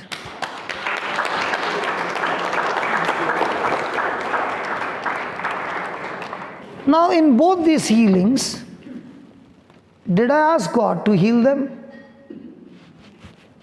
I used the promise of God, not revealed by my senses, to change things revealed to me by senses. Can you do the same? So now do you need to take the notes? Please write down this.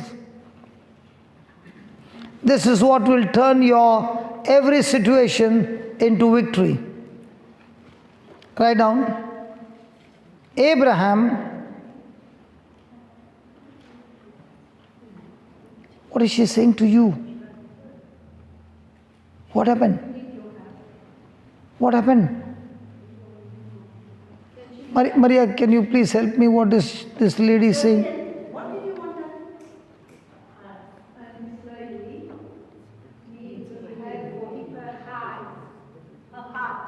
Eye. Okay. Can we write the notes and then can I call her? Yeah, we'll write the notes first, Joseph. Okay, of course. Because those notes will teach you to learn how to use the principles of faith. So that after I'm gone from this place, those notes will help you in your everyday life to change things revealed to your physical senses by using the promises not revealed to your physical senses. In other words, the Word of God is unseen, that has power to change things which are seen. So write down, please. Abraham was a man who, against hope, believed in hope that he might become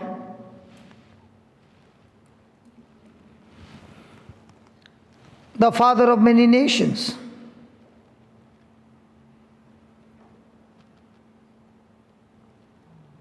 According to that which was spoken. According to that which was spoken. He was 99 years old and his wife was 90. Write down in capital letters, please.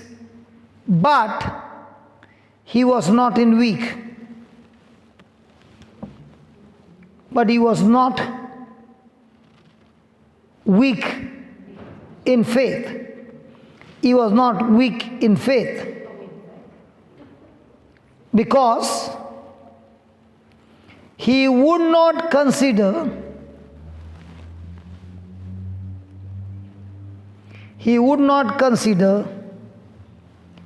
anything that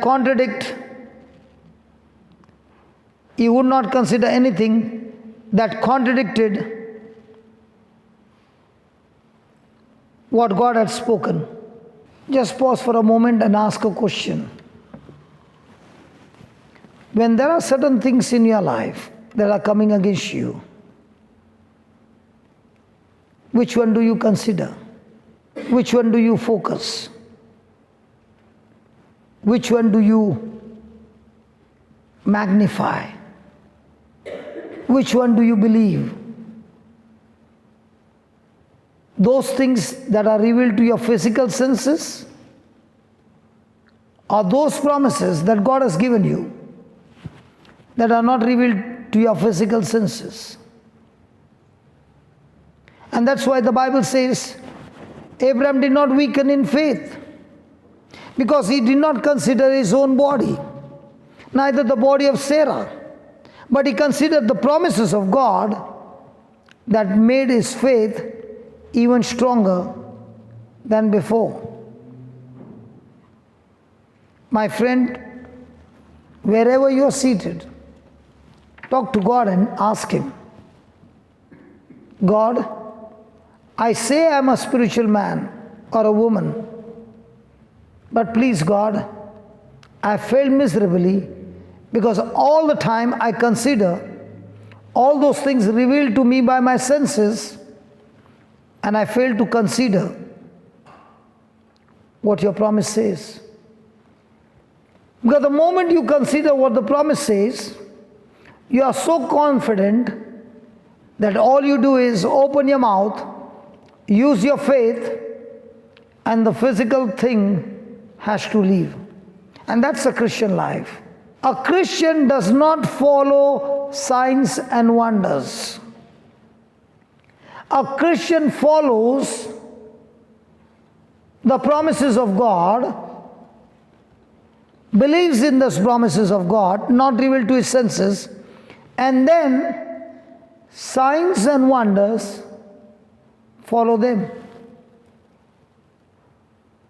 So ask a question. Do you follow the promises or do you follow the signs and wonders? If you are a true Christian and a believer like Abraham, you follow his promises and signs and wonders will follow you. That's the challenge. That is the challenge for every one of us as a Christian.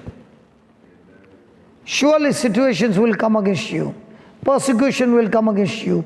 All kinds of affliction will come against you. But that doesn't mean those afflictions will win. You are born of God. You are the one who overcomes the world. And what is that power that gives you the victory? The Bible says, your faith. And faith is that person who believes the promises of God, not revealed to his physical senses.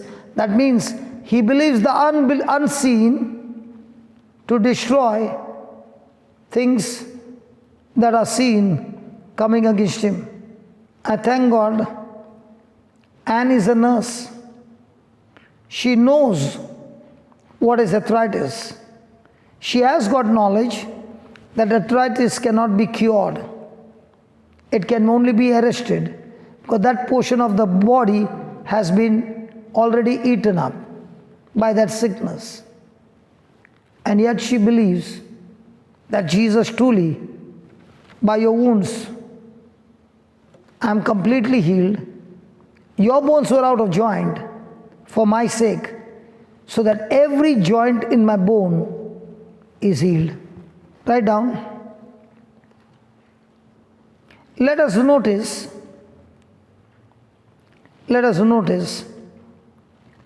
what God did. What God did to bring about what He had said.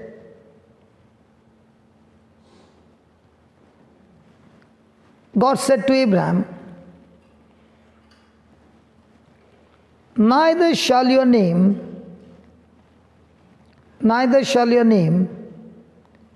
anymore be called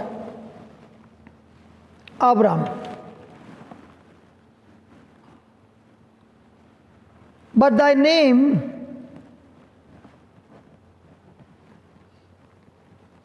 shall be Abraham, which means for a father of many nations,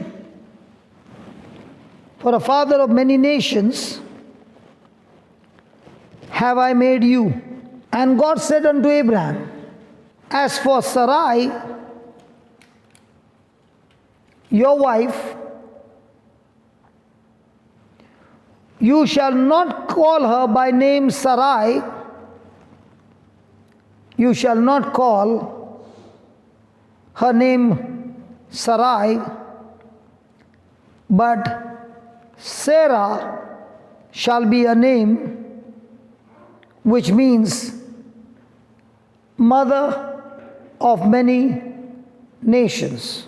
That is in Genesis 17, 5 and 15. Don't put it. Just complete the notes. I've got another 15 minutes. So let these notes help you to understand and apply it in your life. God had promised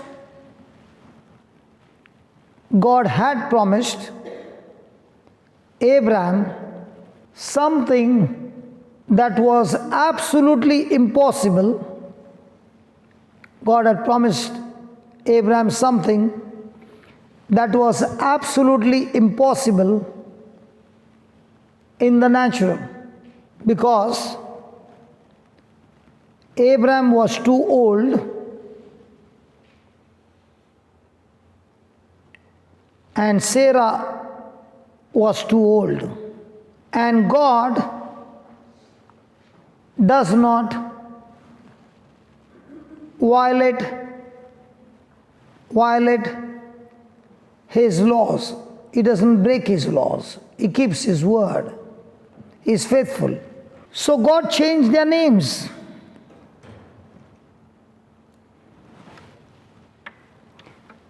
Abraham means father of many nations.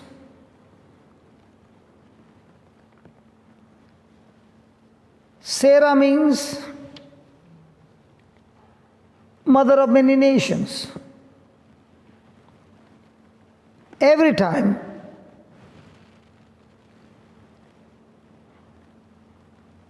Sarah heard her name being called, she believed that she is the mother of many nations.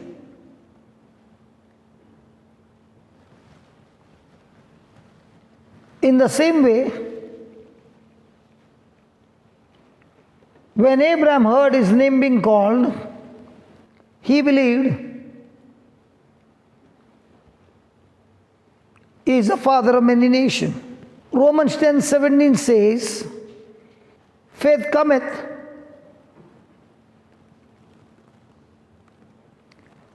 by hearing, and hearing by the word of God. Maria, can you please come here? Maria. Hello, Maria. Can you please come here? Maria, can you please come up? I'm here. Can you please come up? Now, was I looking at Maria? Why did you come? You took my name Why did you come? because you called my name. In the same way, when a person is hearing and hearing by the word of God, as she came from there, faith comes to you. Wow. Praise God. So if I don't have faith, no problem. I got to hear the preaching and the teaching again and again and again. And the spirit of faith, who is the person, comes to me. Wow.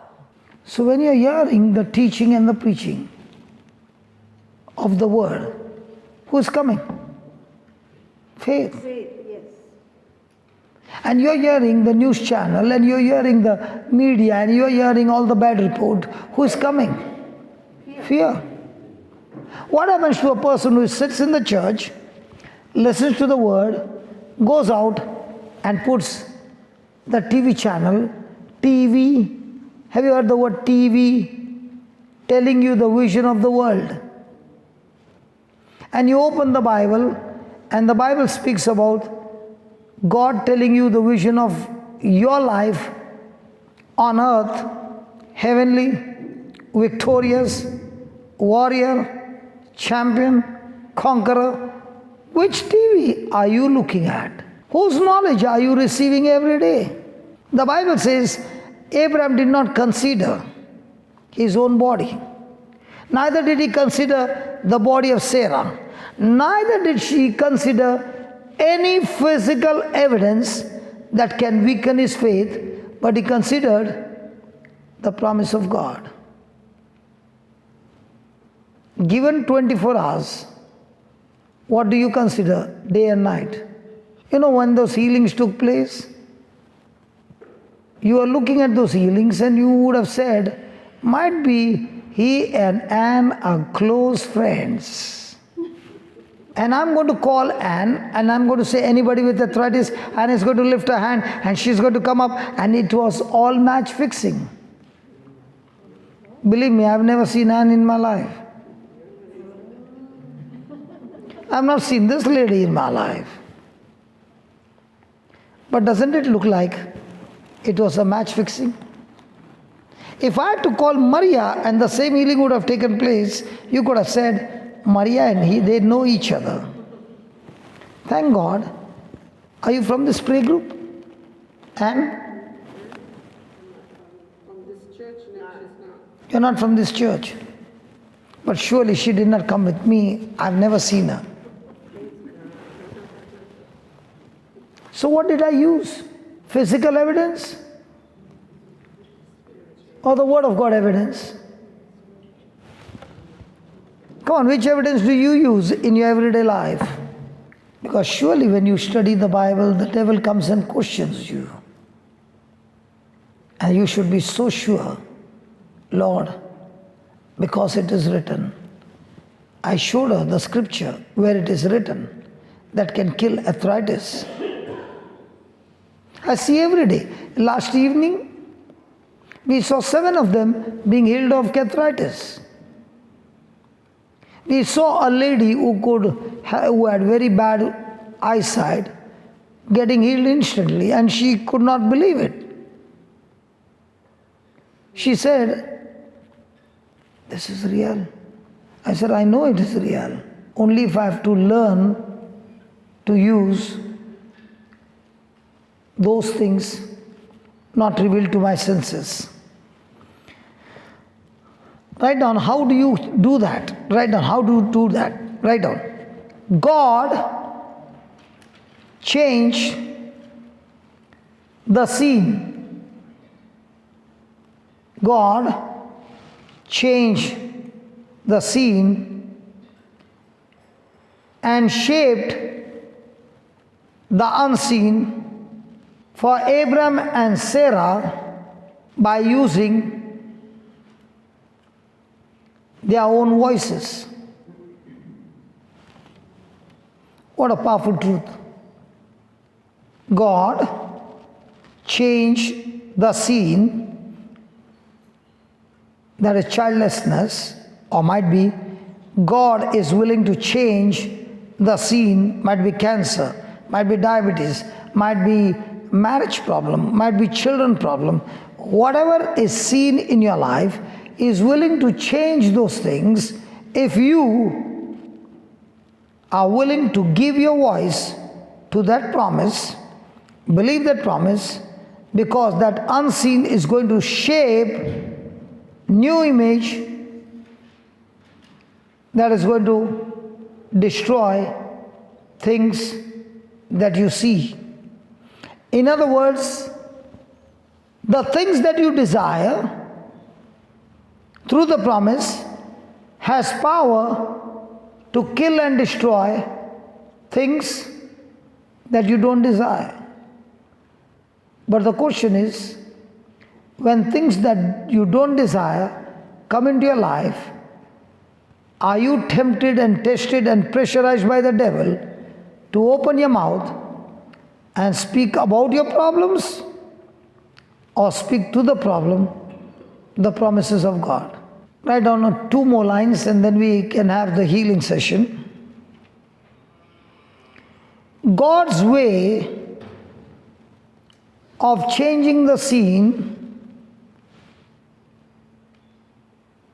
in bracket, the issues of your life, troubles, and establishing the unseen, in bracket, healing, deliverance, blessings, goodness.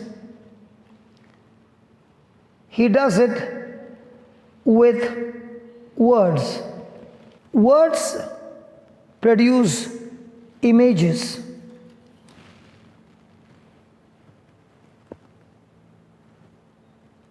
In your spirit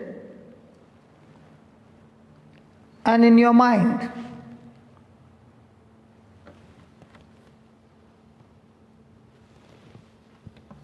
The Bible says, Sarah received faith to conceive the seed. She did it by hearing God's word for her.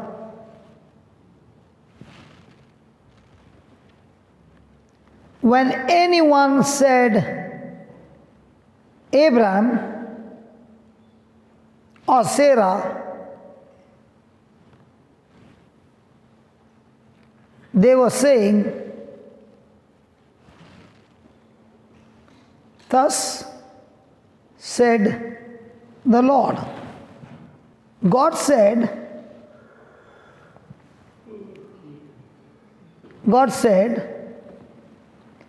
I have made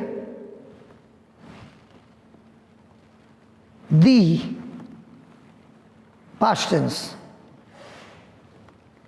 the father of many nations.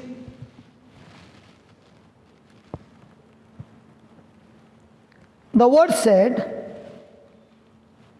Abraham believed God, that God gives life to the dead,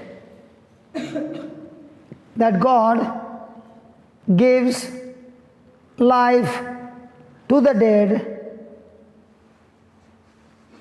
and he began, like God, to call things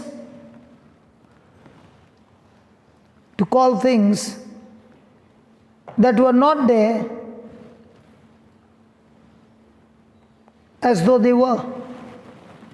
This is God's system, the way you begin to shape the unseen.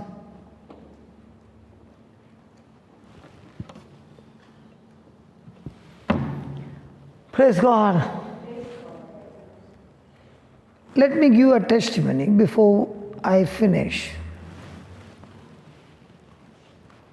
I made a desire that God, I need an auditorium that can take 2,000 sitting capacity and 600 people can stay with us. And I want to have regular retreats where people can come and stay, and all the retreats for the last 26 years are always free. There are no charges. And I've got 200 Australian dollars in my pocket. And I'm believing for the auditorium. Now, in the natural, can my 200 Australian dollars bring this thing to pass? No. But can my faith speak the unseen and use the unseen and turn the natural into supernatural? So I began to take the promises of God and began to call things from the unseen to the seen. That's how it starts taking shape. So the first thing I did was to design the auditorium and put it on my laptop as my screensaver and talk to it every day as I open my laptop. And talk to that image and say, this is a drawing, but in the name of Jesus, by faith, you are supposed to come into my life, into physical manifestation. 7 years later on, what was the drawing became physical manifestation without asking donation, collection, or love offering. That's how I pay all my bills. I got 23 people on salary. We have only purchase department, we don't have sales department. Because even on the website, you will not see a tab called please donate. You will see on the website, everything is free. Free download, everything free. Retreats, free. Food is served, free. Stay is free. And we used to run a rehab where the drug addicts would live with us for 6 months free. Now what am I doing? I learned from the system of heaven that I can use the promise unseen, not revealed to my physical senses, and call things that God has given me from the spiritual world to the physical world. Hey brother, is it given in the scriptures? Oh yes. Just give me 2 Peter 1, verse 3 and 4. So all those who are seated here, it's time for you to use the unseen in whatever way you are going through in your life and terminate them. Look at the unseen. Look at that verse number 3. His divine power has bestowed on us. Put that KJV. According as his divine power has given. Is the Bible saying has given or will give? Has given unto us some things, all things. So is God going to give you or God has given you? Has given unto us. That pertains to life and godliness. So any person seated here is saying, God, from now on I'm going to live my life for your purpose, for your assignment. And God says, listen, son, daughter, whatever you need to finish your assignment, I have deposited in your account. And he has deposited in my account through the knowledge of him that has called us to glory and virtue. The word glory means something that is supernatural. For example, Anne said, when I was 20, I suffered from arthritis. Now she's 68. None of us saw the Holy Spirit, but every one of us saw the Holy Spirit work on her. That arthritis was destroyed in no time. And what's your name, sister? What's your name? Agatha. Now, Agatha also, we saw her hearing. I did not see the Holy Spirit, but I saw the Holy Spirit work a miracle. That's called as glory. And God has called you and me to live in this life for glory and power. And how does it work? What has been deposited in my account? He said, whereby are given unto us exceeding and great promises. So what's your checkbook? Exceeding and great promises. Precious promises. That by these promises, first thing, I will use these promises, first of all, to be a participant, a partaker of His divine nature. So the more and more I use the promises of God to grow in the nature of God, the Bible says, you shall surely escape from every corruption that is in the world through lust. So tell me, if God has told me everything is in my account, do I need to learn to use the checkbook called the promises of God? And this evening, Maria came and gave you a small checkbook, that white booklet. It's not a prayer book. There are no prayers in that book. There are only promises of God which you can choose, and every one of those promises are unseen. Those promises are what changed my life. I got it from different sources.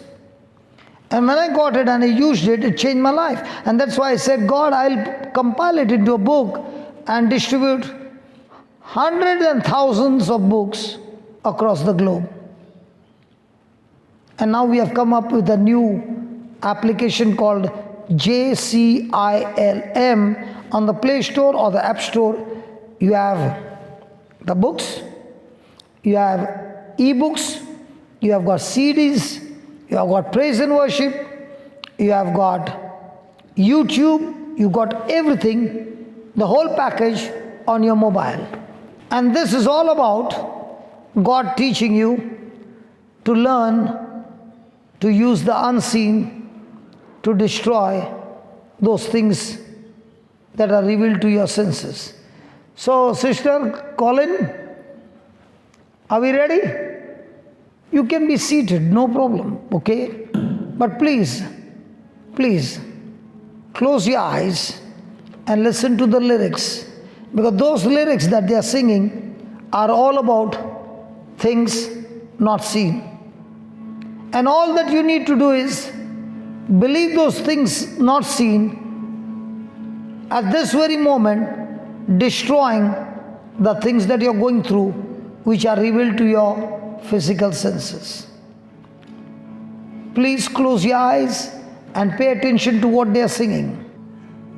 Holy Spirit, let your presence fall. Holy Spirit, let your presence fall. We have joined in this place to worship the Lord. We have joined to worship the Lord. One more time. Holy Spirit, let your presence fall. Holy Spirit, let your presence fall. Holy Spirit, let your presence fall. Holy Spirit, let your presence fall, Lord. We have joined in this place We have come to this place to worship the Lord. to worship you, Lord. To worship the Lord. Yes, Lord, we have come to worship you. Holy Spirit, let your presence fall. Holy Spirit, let your presence fall. You can open your mouth and say the same words. We have joined in this place We have come to this place. to worship the Lord. We have come to worship you, Lord. To worship the Lord. We have come to worship you, Lord, to believe in your word. Spirit, let your presence fall. Everybody, Holy Spirit, let your presence fall. We have joined in this place to worship the Lord. We have joined to worship the Lord. one more time. Holy Spirit, let your presence fall. Holy Spirit, let your presence fall. Holy Spirit, let your presence fall. Yes, Lord, we have come to this place We have joined in this place to worship the Lord. to worship the Lord. We have joined to worship the Lord. One more time. Holy Spirit, let your presence fall. Holy Spirit, let your presence fall. We have joined in this place to worship the Lord. We have joined to worship the Lord.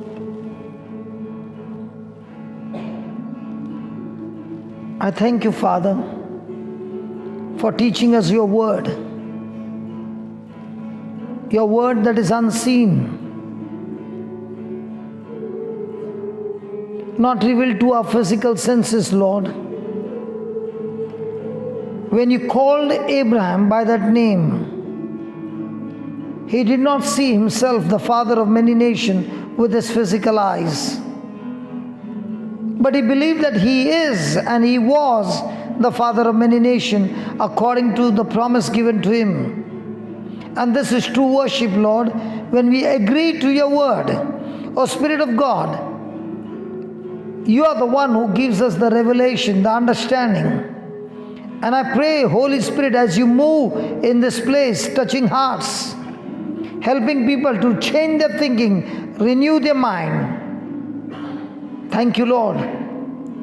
that your word is shaping the unseen, as your word began to take a new shape from Eliza to a father of many nations, from Sarai to Sarah, mother of many nations. I thank you, Lord, that in the Spirit, things are shaping up. The unseen that is being released out of a mouth, the promises of God that is being released out of a mouth and from a heart, is producing a spiritual force that is destroying the works of the devil. Father, in the name of Jesus, I speak your healing and your deliverance power flowing into every marriage, into a relationship of every couple, O Lord, right now, destroying the unbelief, destroying the forces of the enemy, every work that is coming against the relationship of married couple, right now in the name of Jesus, be destroyed. Lord Jesus, you said you are the covenant partner in this relationship of marriage. I thank you, Lord. As your Spirit is moving, every marriage is blessed, every marriage is anointed, every work of the devil is destroyed. I thank you, Lord, that the couple is no longer outside the garden, but by your grace and through their faith, you have brought them into the garden, and every good thing is in the garden. Thank you, Lord, the same anointing is flowing into their children right now. No matter what I see the children doing right now, we refuse to believe what is revealed to our physical eyes. We believe and we speak. The Spirit of the Lord is upon my children, upon my marriage, upon my siblings, upon my parents, upon my prayer group and people around me, on my job. And I thank you, Father, that it is you who has anointed all of us by the power of your Spirit.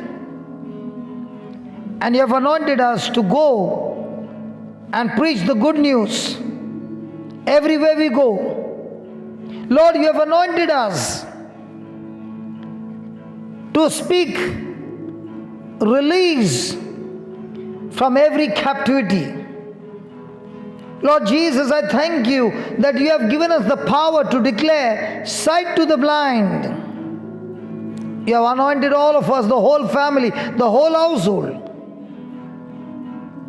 to set the oppressed go free, the suicidal go free, the depressed go free. And it is your anointing that has given us the power to heal and deliver and declare the year of the Lord's favor. Thank you, Lord. As we speak this word and believe this word, not revealed to our senses, thank you, Spirit of God. As Abraham spoke the word and he heard the word, the unseen became the seen. And Abraham is surely the father of many nations. Sarah is surely the mother of many nations. In the same way, we are surely anointed by God. Our family is anointed by God. You said, Lord, believe in the Lord Jesus Christ, you and your household shall be saved. We refuse to look at the things we see, because the things we see, the Bible says, they are temporary. And the things that we do not see, the truth, the Word of God, is eternal. Thank you, Father, that as we believe this word, not only for a moment, but continue to believe this word, I thank you that you have given us the promises through the white book. We use it every day in our life, and we declare, surely I am the body of Christ. Satan, sickness and disease, you have no power, no place in us. Surely every crisis, every bitterness, everything that comes against us, we overcome every evil with good. Surely as Jesus said in Matthew 5, rejoice and be exceedingly glad, for great is your reward in heaven, for so treated the prophets before us. Thank you, Lord, that in all this affliction, we are blessed. We are blessed because you, Christ in us, the hope of glory, is helping us to practice the things not seen over every issue of our life. The Bible says out of the heart flows issues of life. Out of our heart flows our faith. No more the things that are seen. Father, in the name of Jesus, I speak every word that has been spoken, revealed to our physical senses, that came against the word of God. We speak right now that every one of those words be destroyed, terminated, made powerless and nullified. And we speak from now on your promises, Lord, unseen to the seen. As you spoke, let there be light, and darkness was defeated and destroyed and replaced with light. I speak light in every family. I speak light in every child in your family. I speak light everywhere you go, because you are the light of the world. I thank you, Father, in the name of Jesus, as I speak the word by faith, and people who are believing, O Lord, receiving this word, are seeing the great transformation in the family, in the children, in their marriage, in every area. Those who are going through financial crisis, I curse that spirit of poverty, and I declare the anointing of prosperity on your life. Thank you, Lord, that you are the God who supplies all our need. And I thank you that every need is met, not according to our riches, but according to your riches, O Lord, in glory through Christ Jesus. I pray, Lord, that every curse be destroyed, because, Lord Jesus, the Bible says in Galatians 3:13 that you, Christ, have redeemed us from every curse of the law. We are no longer under any curse, because the Bible says curse is the one who hangs on the tree. Thank you, Lord Jesus. You have made a curse for us so that we experience Abraham's blessing. And I speak this word in the name of Jesus. And Holy Spirit, let your presence fall into every heart, destroying the heart that is hardened and giving everyone the heart to believe. Thank you, Father. Thank you, Jesus. Can we sing that again one more time, please?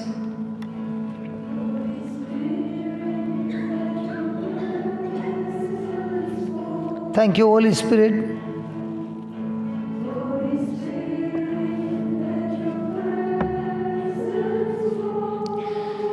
Thank you, Lord. We have come to this place to worship you, Lord.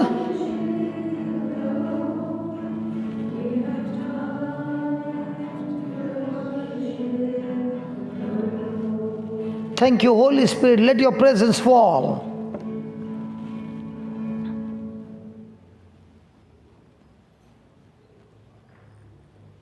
Father, the word has been preached. People have received the truth. And I thank you, Lord, that as we go out of this place, understanding the system, understanding the truth has not only made us free, but the truth helps us to keep ourselves free forever. In Jesus' name. And all God's people said, and all God's people said, amen. The same video will be played on the YouTube, JCILM info. There are more than 12,000 videos there. You can go on the YouTube, JCILM, Jesus Christ Lord Ministry .info. Get onto the videos, get onto the teachings, apply them in your life, and not only be a warrior, but be a warrior to touch other people's life. And I'm sorry, sister, that lady who had an eye problem, where is she? Please, can you come here? Yes, what's happened to your eye? I've got macular degeneration. I'm becoming blind in one eye. Okay. Do you believe Jesus will heal you? Jesus will heal me. I know. Now, is she giving me the right answer? Do you believe Jesus will heal you? By his name, I will be healed. Now, is she giving me the right answer? She's saying, I will be healed. I am healed. By his name, I am healed. Are you sure you are healed? I am, yes. Or you are waiting for a healing? I am waiting for an healing. I am waiting for a healing. By the name of Jesus, I am healed. Now, do you understand where the error is? Is she believing the physical evidence or is she believing the spiritual evidence? Physical. As long as you are believing the physical, can it turn into victory? Now, does she need to use the unseen to destroy the seen? So, do you believe Jesus has healed you or Jesus will heal you? I believe Jesus will heal me. Will heal you. But the Bible doesn't say Jesus will heal you. The Bible says Jesus has healed you. Jesus has healed me. Okay? Now, can you believe how you looked with your eye when you were young? Can you make that image? Yes. Just keep looking at that image. Yes. When you were young, you had no problem with your eye. No. So keep looking at that image. Yes. Father, in the name of Jesus, I thank you that our image is that she is already healed by the wounds of Jesus. And as she has believed, O Lord, I speak to that infirmity in her body. By the stripes and by the wounds of Jesus, she is healed.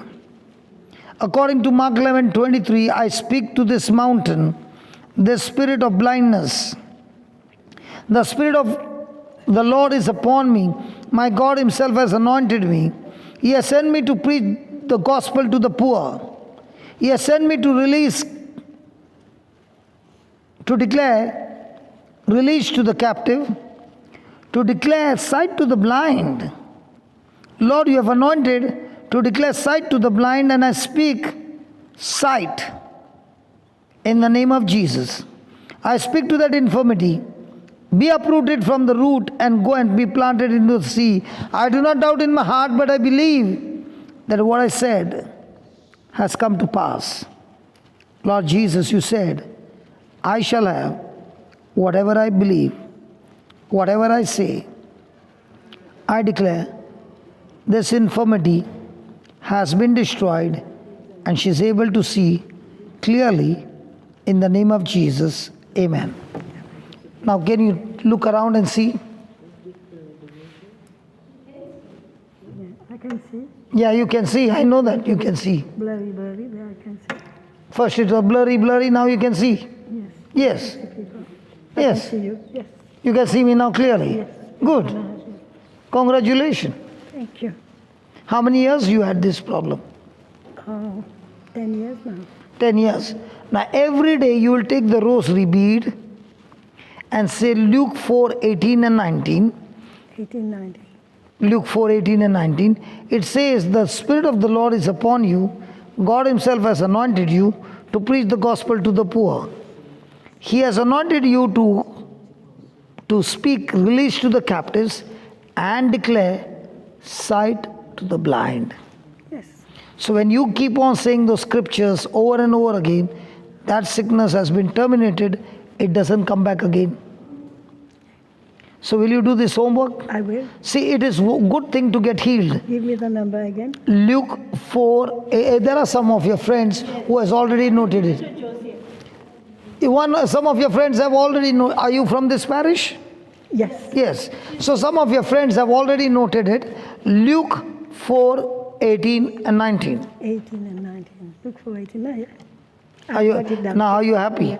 Yes. I thank God for your friend. Where's your friend? That's not my friend. That was my sister that came to ask me to come to. Hey sister, My sister. Ruth. are you happy? I don't know where she is. Even if she did not stand, you pushed her to stand. She wants to say something. Yeah, please come and say something. She's your elder sister, younger sister? The elder. She's your elder. She's younger. She's younger. And younger sister is ruling over the elder sister. Oh, well. Come.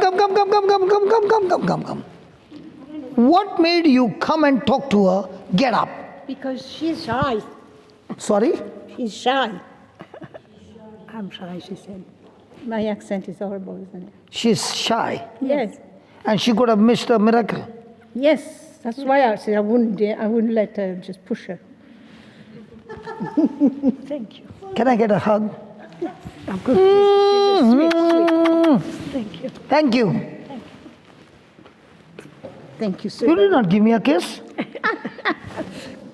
I'll give you another one. Thank you, sir. Thank you. Hallelujah. Can you give the Lord a big hand? Yeah, brother, can you please come here before I leave my brother? Now, do you believe God will heal you? Yes.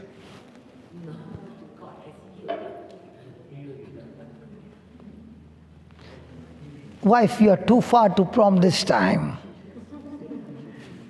Is God going to heal you or God has healed you? He has healed me, yes. So which one do you believe? That he has healed me.